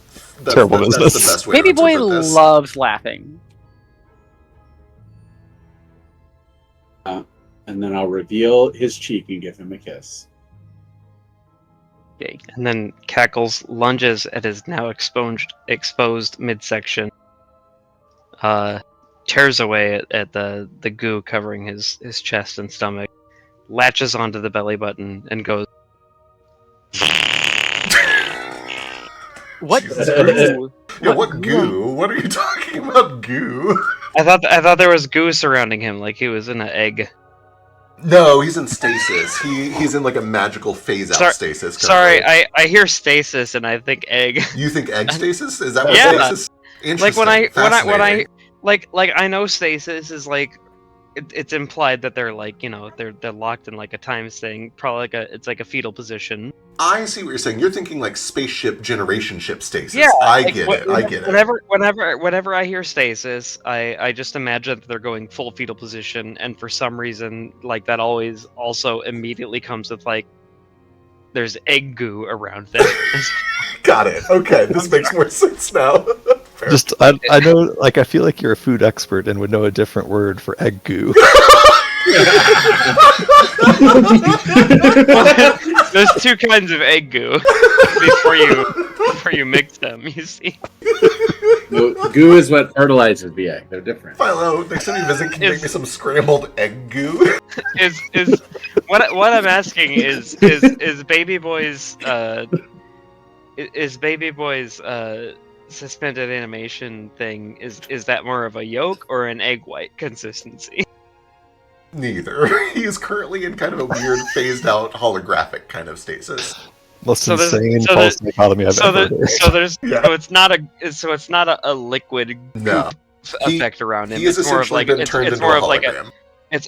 it's more like a VHS like rewinding, Yeah, and yeah, yeah, panning yeah, yeah, forward, like trying to find the Correct. okay. These are I the do kind of see, because it does say time congeal, so I see where you got the goo from. eggs congeal. Thank you. Fascinating. They do. Jane, keep concentrating on it. I want to see if I can cut him completely out. Yeah, I'll do this experiment. We're gonna start with the half and half, completely bifurcated horizontally across the middle, and then maybe we can take the hat of the top. Stace, I don't know how this is gonna work. That's why You're just gonna unstasis half my brain. I'm just going. Yeah, we're just going straight down the middle, all the way around. I'm sorry for bringing so much goo up where there wasn't any. So I love talking about goo. the stasis spell only really lasts for a few rounds. So you are able to confirm. I'm fast. You work fast then. Give me a dexterity check of some sort. Thievery, I guess? I can do like 4 attacks in a round. Yeah, that's fair. I've got 20 rounds. You know what? You're I don't- fast. You I've got like can do it. 500 rounds. You do it. You go for it. Yeah. I will If roll any- though, because if you want a 20, I'll show you a 20. Yeah, show me a 20. I believe in you. Also, if anybody in this particular party was going to be like proficient in quickly casting magic around natural egg yolk gooing, It'd be we've fed. established doesn't exist in this scenario. Are you saying that? What part of that doesn't exist? I am unable to roll a flat dex check. I don't know how. Just give me thievery. It's the closest thing I think we're gonna get. Are you saying that my boy Fetch can't capture the magic out of an egg before the yolk coalesces and starts to congeal when it ain't even been fertilized? That was almost a 20 on my screen. Now my boy Fetch is faster than God himself in making an egg into not an egg. Fetch, you are able to very quickly kind of, as the British would say, fillet your way through whatever parts of this magic that you would like to, leaving the rest stasised out. Sorry, I'll shut up now. No. That's very important, and I'm glad you brought that up because the secret is you eat the egg, and then it's not an egg anymore because it's meat. It takes 0 seconds. Branch. It takes 0 seconds to eat. I'm very good at it. Branch? Yeah. Or sorry, not Branch, Baby Boy. Different BA name. Baby Boy, after about, 16 seconds of being stasis and popping out of it, you realize that there were sensations happening to you that whole time that all rush into your mind at the exact same moment. Ha! Just a real honk kind of reaction as it all floods your mind. This is the realest That's how I've ever heard. That's how his species experiences his seizure. Yeah, it's just like, yeah. That was interesting. Yeah, I could do some things with it, but it didn't seem to dispel the whatever it is shield that you created. No, it just lets you cut into it. So the Pass idea through is that you are going to use this to get Switch out of the Machina. Yeah, that's the plan. Hey, can you make a wall of fire real quick? I cannot. I'm so sorry. Neither can I.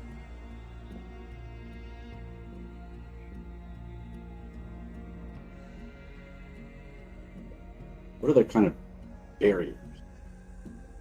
Aha! The invisible maze walls. Yeah, that's true. I thought about that myself. But let's not do that because we don't.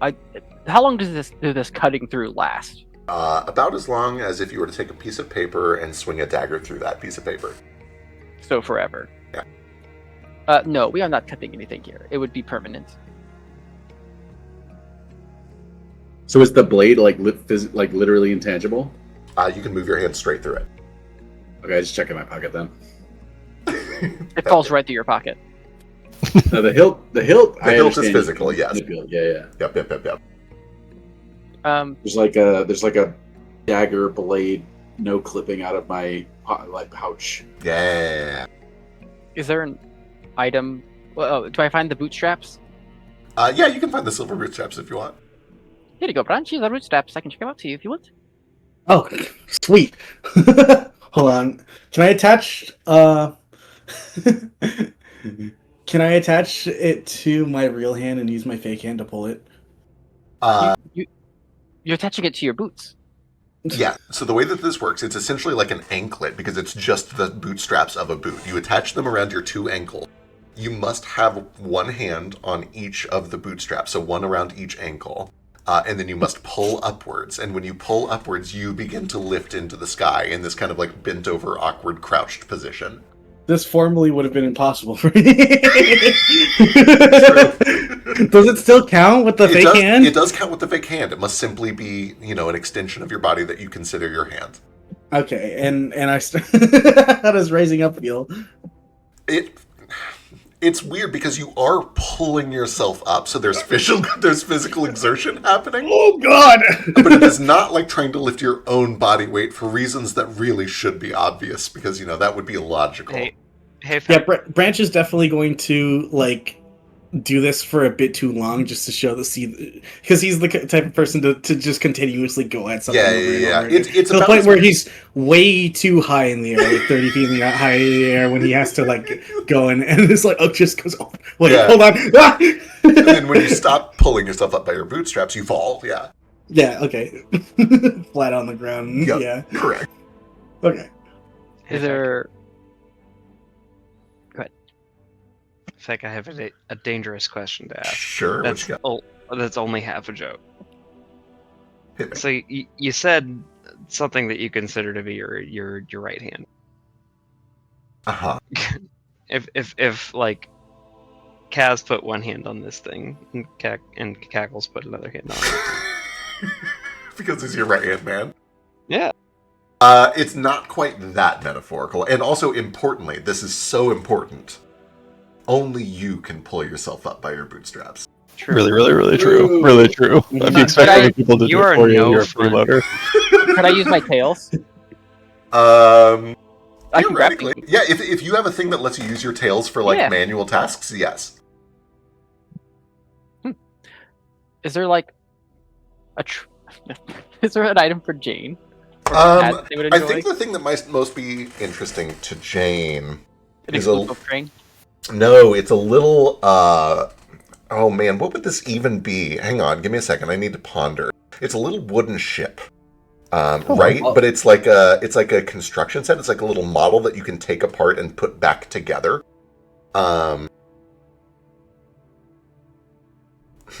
What does it do? What does it do? What does the ship of Theseus actually do? Oh, it changes the arrangement of a paired real ship, full size. That is kind of fun, but seems too useful. It's so important that I don't give you guys anything that's actually useful. There's no way that's build your own Lego set full size ship. That's not. I mean, I feel like I will would you say- you are the ship, right? So like, wouldn't it affect your body then? I will say before any too much thought is put into like the mechanics of this item, Jane like looks at it really fascinated, kind of. Also, I probably wouldn't bring her the ship that is very, she doesn't like being a robot. I wouldn't bring her to that ship. She'll whatever you bring her. We'll assume this is a little ship that she is very interested in. It seems like cool. But she like, plays with it for a minute, but she says, have to have a library card to take anything out of here. Yeah, Oh, that's true. I think I'll have to pass them. Interested? You can use my face for the photo. I don't know if swapping someone else's face on the photo gets you out of the sort of eldritch contract. There isn't a photo. I hope it don't know does. where you got Kaz this counting from. on that. Also, what's a photo? There isn't a photo. You don't need your likeness. It's all magic. I had to smile and look straight ahead for a whole 3 minutes straight. That's just And if you're telling me right now that I did that for nothing, I'm gonna knock somebody's face off, and I don't know who it's gonna be. we did that so you would stop eating the books. A photo. You rolled. It's you. Cackles. A photo grunts, is- and baby boy. Is what the Wexasassy call a man who prefers to sleep with other men. Settled on. I think you've got that a little bit wrong. Why did you ask? Can you just say it as a slur in No. Peter Brown's voice? Yeah, it's very rude to call someone a photo. Can you? First of all, don't doubt my Wexasassy, okay? I would never. You're the most excellent Wexasassy of anyone I've ever met, including actual Wexasassis. Right. First of all, it means I only have one thing to say. No, back where I'm from, we called that a Polaroid, boy, because you shake it off and you toss it aside as soon as it's done. I heard the other day you're actually not supposed to shake Polaroids. Yeah, This is that's just a a real thing full that I urban learned. myth. Yep. It's actually very bad for the photo. You should not shake your Polaroids. Well, none of them are gonna tell you not to. Ayo. Oh, All right. Do you guys do Rest. anything else, or do you just settle into rest? Yeah. Oh, Oh, I was quite interested in the tour. yeah, I'll I get wanna them see all the the tour. wacky gizmos. You guys can absolutely. Yeah, you do some more touring. Somebody, baby boy, help me out here, or all of you can help me out. What are weird paradoxical things that you might find in this place? I came up with like 12. It's your turn. I literally Oh. only offered this suggestion because I thought you had prepared a bunch of magic items that none of us would see. Where's the set of all sets that does not contain itself? Hey, Oh, the set of all sets that does not contain itself is a bag. It is essentially a magical bag of holding. But the only thing that you can put into it or pull out of it is other bags of holding. And you do know that this is unique because normally putting bags of holding in other bags of holding causes terrible things to happen. But this is a unique bag of holding that can only accept other and all bags of holding. Can we pull bags? where's Those don't exist real in this universe. Where's Space Jesus Shark Christ is here. of Nazareth creating something so heavy that he can't lift it? Oh my god, I think I do. I think I had a half-baked idea for that, and then I I lost feel like it. that's basically just a movable force, or Yeah, that's unstoppable kind logic, of it. essentially. Yeah, So- yeah, I did that a little bit with the rod out there, or with the ball Well, in the tower. A clock This that's one's wrong cool. twice This a one's day. a weapon.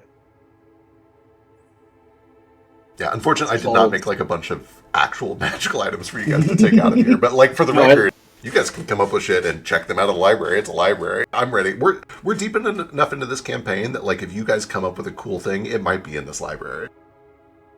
No, I'm Oh. too into this game where we say a funny magic item and you explain what it does. Okay, yeah, tell me. I want to hear your take on the battle tax. Battle tax? What's battle tax? It's an axe, but I don't know what its magic powers are. It's up to you. Oh, I see. We've arrived at the pun section of the library instead of the Yeah. paradox section.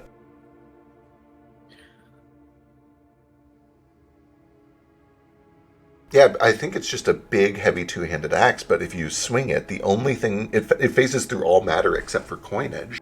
And if it hits coinage, that coinage goes, like, flying. It scatters, I guess.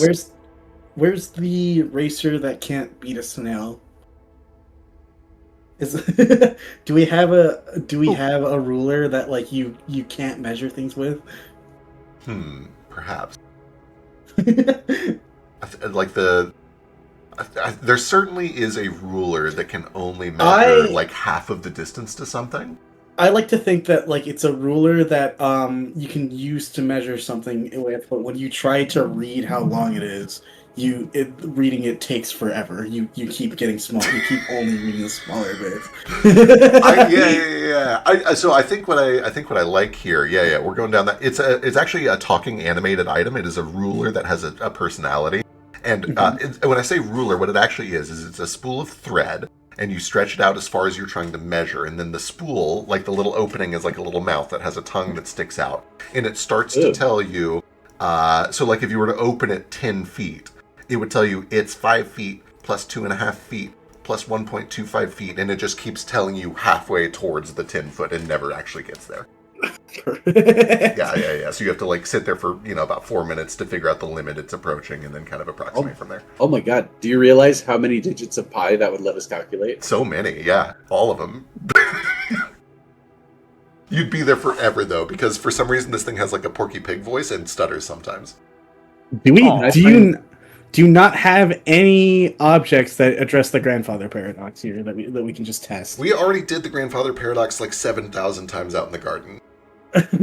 No, I lied. Actually, there is another one of those bubble wands. Oh, awesome! What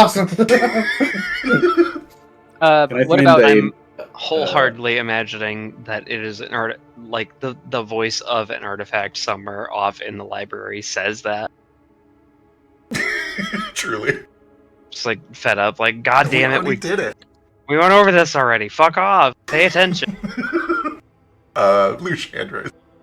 I don't know if this would be worth it here, but an object that's only invisible when you're not looking at it. Oh, for sure. Like when when it's not being perceived, it's kind of like it's in superposition, but like it's totally. But when you start perceiving it, it exists again. Yeah, you definitely did already find Copenhagen, the half-dead cat. But I think that there is also for sure a cloak of being invisible, but only when nothing is perceiving you. Yeah, but if you perceive yourself, you are visible, so it doesn't really even work. Correct. And it also doesn't have the like loophole where you can fool cameras, right? Because if somebody looks at the recording, they still see you. Yeah, and it somehow makes you visible even though you were invisible at the time, which is why it's a paradox. Correct. If someone looks at a photo of you being invisible. Exactly. The reason that it ended up here is because it caused a paradox when somebody wearing it didn't cast a shadow that would have tripped like a shadow sensing like detection alarm. But then somebody later looked back at the magical divination scrying, saw it, the shadow was cast in that recording and did set off the alarm. That spawned like 13 echoes, a bunch of people went crazy, and then the librarian went to go confiscate this club. This one, yep, that's how this one happened. There's still a cult about it. Yeah. And this one's called a television. What does that do? It destroys the whole country. Yeah.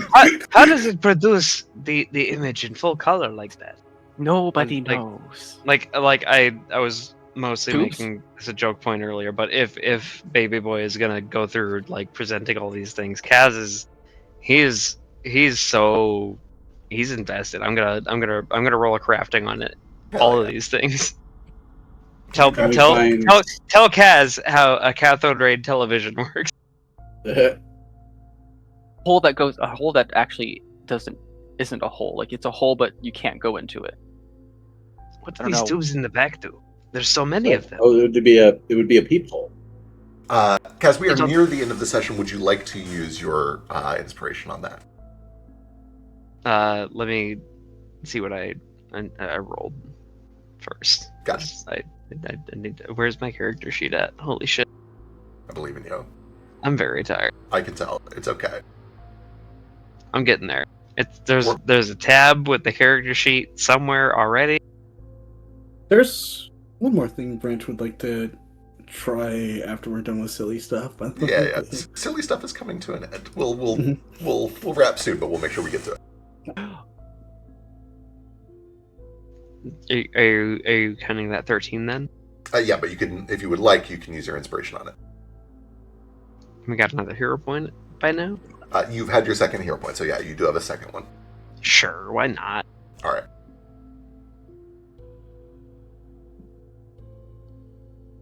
Oh, it's almost a 20 on my screen. Kaz, I'm going to paste something from my personal note. As you are going through this library studying things, you do indeed find things that are from a time that seems more advanced than your own. You find machines that are sometimes confounding and sometimes mind-boggling, but sometimes inspiring. Sometimes you see things that are right at the cusp of what you do understand that show you a smarter way that you could do a thing. I don't think Kaz looks at a CRT and understands how it works. I don't think he looks at a processor and understands what a capacitor is. But certainly he can look at an engine and understand how an engine might be improved based on the things that he's saying. And Kaz, as you are studying future tech, you take a few of these lessons to heart and find ways that you can improve your own gear and your own ability to craft. And you do get a level up studying future technology in the library. Yay! Oh shit! No, see, cause yeah, that's cool. I'll shut up now. Yay. Thank you. I have one other object that I think would be interesting. Yeah, what you got? So sympathy is what creates a lot of stuff in this world, right? Like sympathetic bonds. Absolutely, yeah. An object of apathy. The lack of sympathy causes it to gain strength. Fascinating. So the more people exist that are unaware of it, the stronger it becomes. It's so funny that you mentioned this.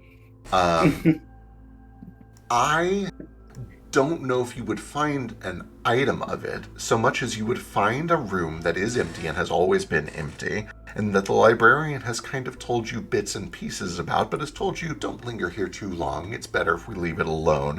That you have come to understand as a altar, a chamber of worship for some sort of an entity even bigger than the librarian, that he has referred to as the whisper at the end of, or a whisper of the nothing at the end of everything. I recognize that from the past. You do. This is. But I didn't remember exactly what. The only place that you can recognize it. Not in nowhere. This is something that has come up in your understanding of cults.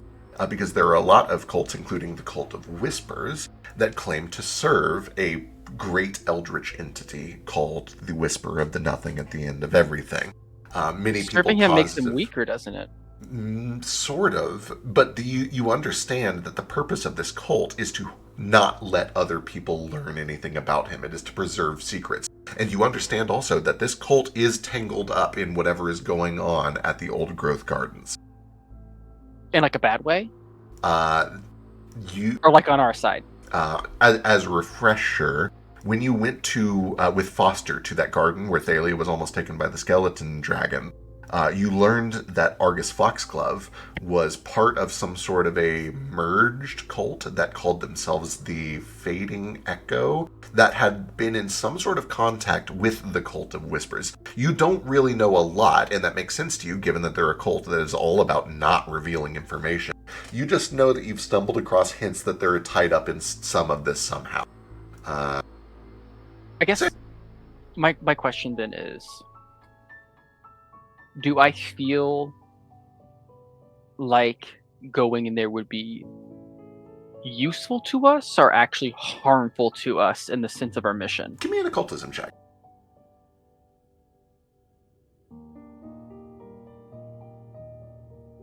It's very hard to say. So two things. If that's a failure, I can do cognitive crossover, and then second off, I have another hero point. Sure. Yeah, give me crossover first. Okay, I'll hero point it. Yeah, go ahead and hero point it.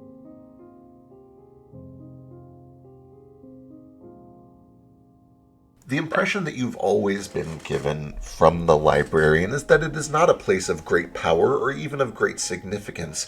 It is mostly a place that he keeps around as a token of respect and possibly even worship himself. You equate it to a family that... Rewind that. You said worship itself? That the librarian uses as an act of worship himself, as if... The closest equation you can think of is when a family has a little shrine to a local... little spirit that watches over their neighborhood or even just their house. It is a place of personal reflection and worship, a place that he goes into from time to time.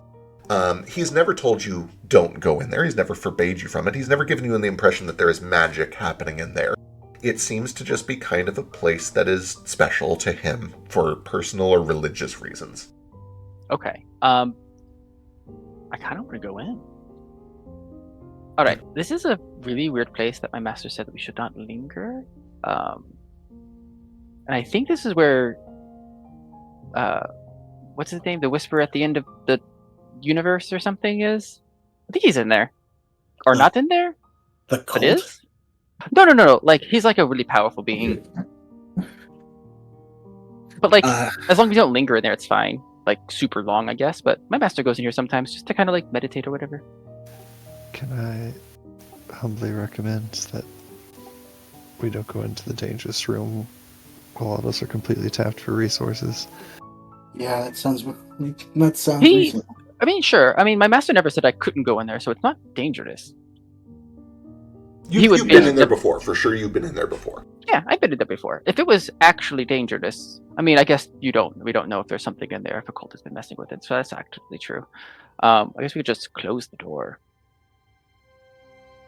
Yeah, you're right. We are short of resources. I only have one spider ball left. We're going to need that if we're going to stop Tannen. I hope you got the last damage Howard Tannen ever takes is from a stupid fucking spider ball. You know, if all of us get 10 of those, we can just make sure that happens. We can just only throw spiders at him. True. How to complete Wildfolk spiders only. Is there like a window on the door? Nope, it's just a big giant-sized door and then a cat-sized door underneath it. Okay. You said I've been in there before. I, the player, I'm just trying to visualize what, like, you just said it's like an empty room with an altar in the middle? It is. There's not even an altar in the middle. It is a large, empty chamber, almost as big as, like, this. Like the size of a warehouse to a regular human being, but kind of a small worship closet to a giant, with nothing in it. It is pitch black. It is just bare stone floor, bare stone walls. Kind of tall. And when I go in there, can I, like, can light not go in there? Light goes in there. It's just not lit on its own.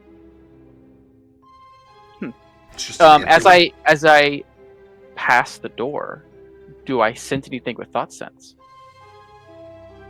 Not immediately, no. It seems to just be kind of an empty room.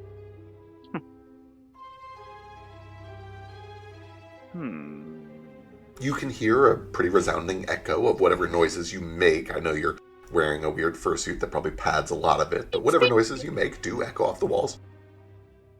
What would be scarier? A silent baby boy, or one that every time he steps, it just makes like a squeaker toy?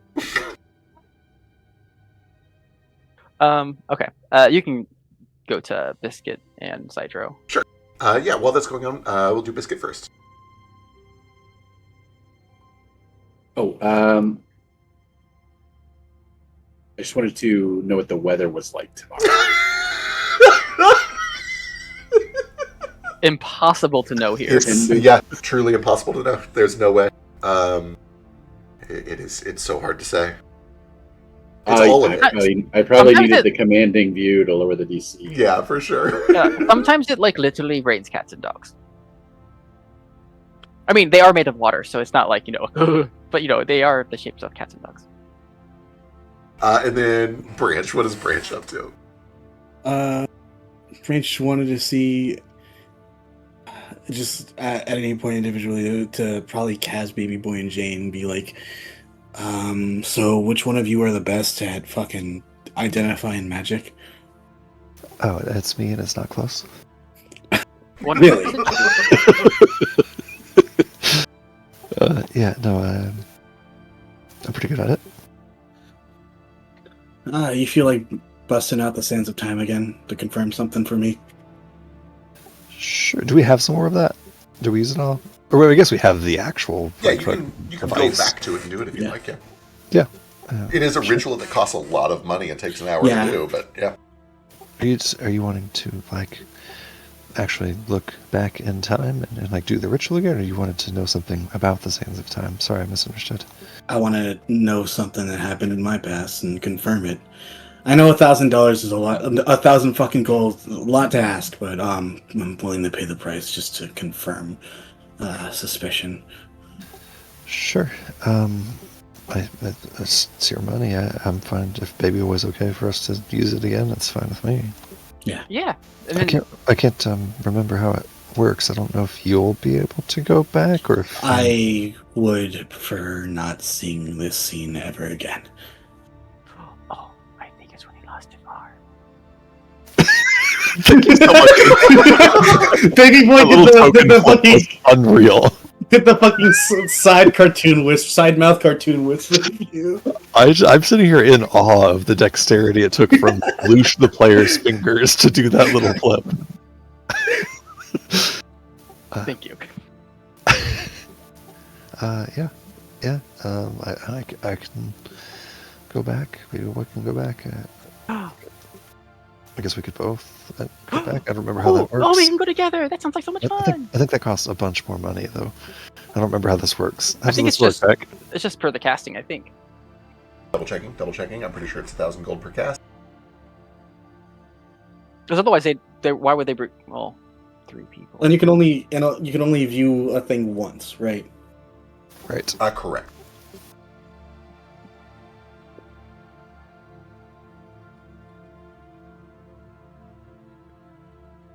There's this device on the 4th floor that has this fast forward and rewind button, and you can do that inside the Sands of Time. So what is fast forward and rewind mean? It speeds things up and then goes backwards, and then you can pause it, which is stopping time. Like what Jane can do? Yeah. There you go. 1,000 gold, 1 hour ritual. DC. So it is only one viewer. Oh, right. I believe I ruled that on a critical success, he could bring along up to 10 people if you wanted. Okay. And then you said that I shortened the time. Yeah, you shortened it to a 10-minute ritual. Yeah. Can I ask? I'm assuming because you want somebody that can identify magic that you're wanting me to go back and see if something magical happened in this event. I'll explain it. I know last time I took you to do that, we came back with fucking nothing. But honestly, coming back with nothing might help. This might help you too. It's complicated. Whatever. I just want to know if someone somewhere somehow caused an earthquake. Well, it's not that out of the realm possibility. It requires someone really powerful, I'm assuming, but yeah.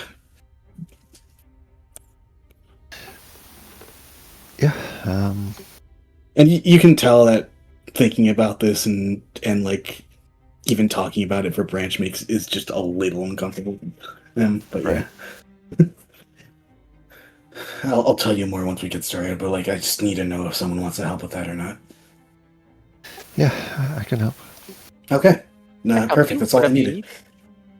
need. Sure. Yeah. Sorry about theft and all that. Oh no, I understand. It's so tempting. Listen, I understand. I touch everything in here. Yeah. So, do we want to put the Sands of Time back in here and get the show on the road?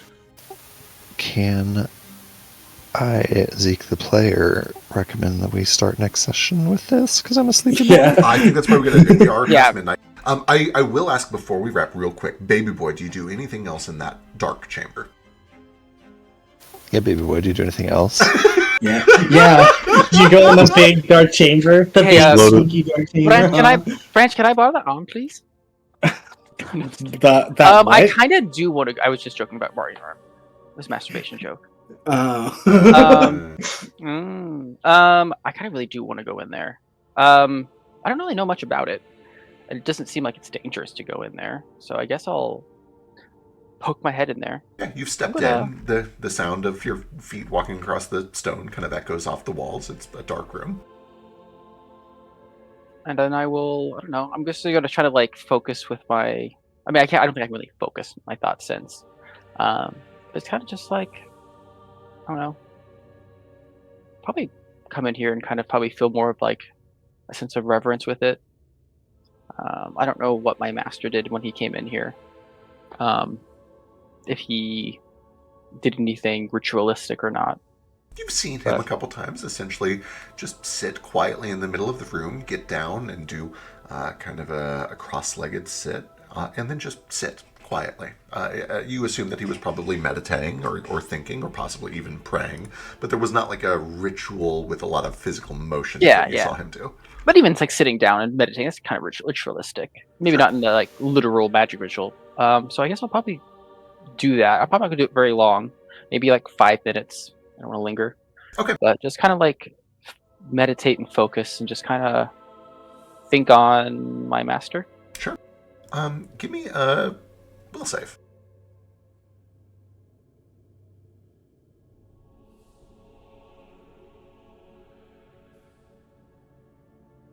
If that is a failure, let me know. I have an item. I have an ability for that. It is a failure. Cool. I'm going to use my unbreakable resolve.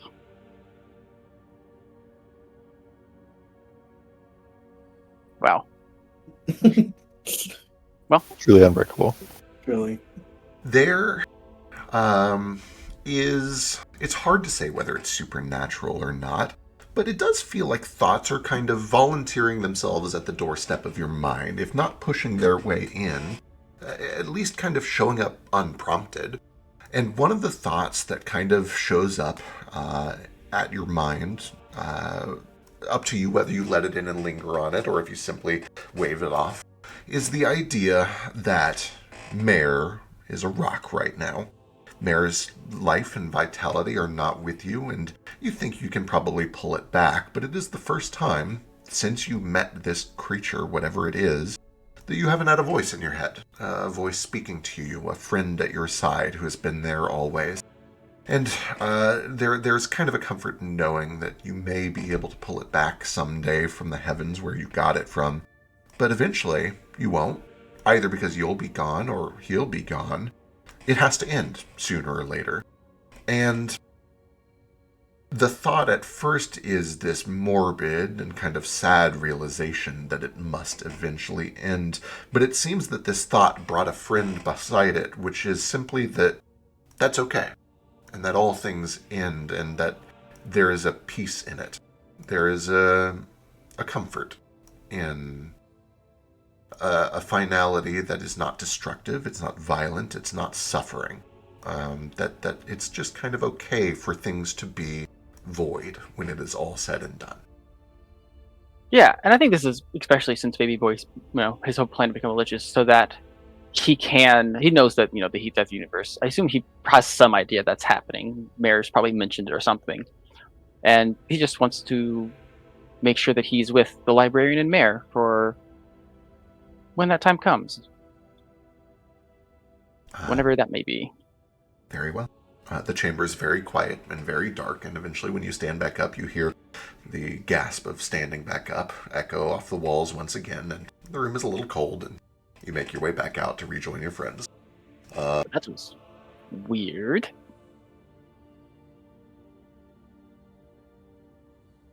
Not like crazy weird, but like just like weird. I lean over to Branch and go, so his dad definitely jerks off in there, right? That's 100% the fucking office that he's supposed to be locked out of. Last time I was in there, those walls went white. Fascinating. It's wild, folks. It's wild, Wow. folks. It's wild, folks. All right. All right, Well, we're the going to wrap credits. there. I'll try to get a schedule up soon. The next couple of weeks are weird with a lot of travel, but I'll figure out what we're doing. Yeah. All right. Bye, everyone. Wow, Have a man, what a good. sesh. Goodbye.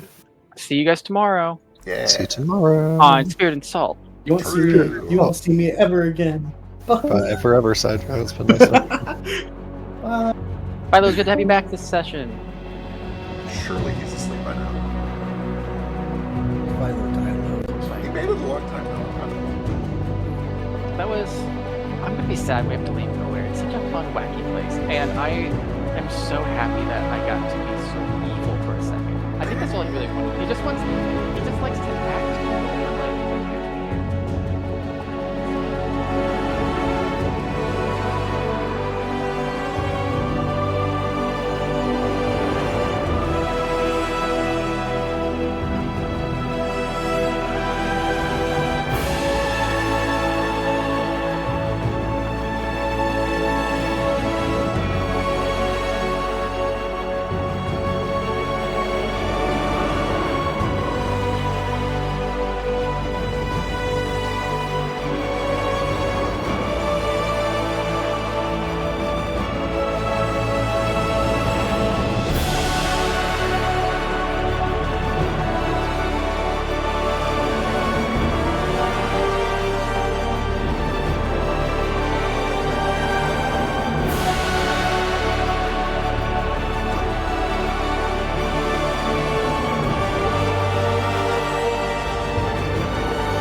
Eastward of Eden, where the clouds meet the dirt, we left our poor mother and seeded the earth.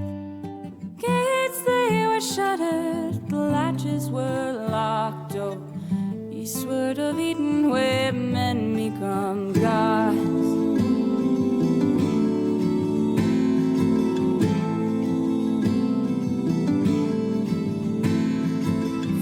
Though our people we toiled as one, the fruits of our labors thrived under the sun. Our children they fed to outnumber the stars. So eastward of Eden, where day turns to dawn.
till they ate up our shores.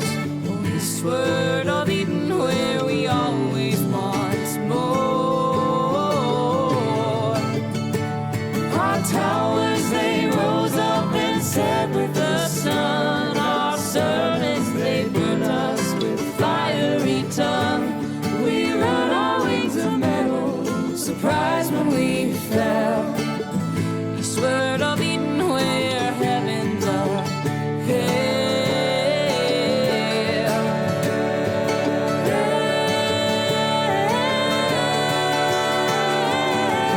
Leave it all, leave it all, leave it all behind. Leave it all, leave it all, leave it all behind. Leave it all, leave it all, leave it all behind. Leave it all, leave it all, leave it all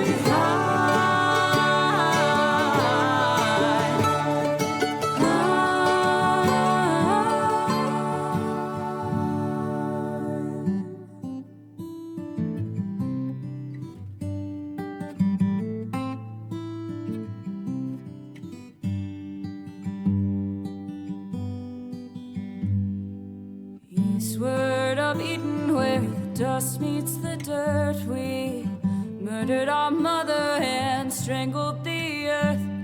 Forgive us, oh mama, whose face we forgot. Oh, eastward of Eden, where men become gods.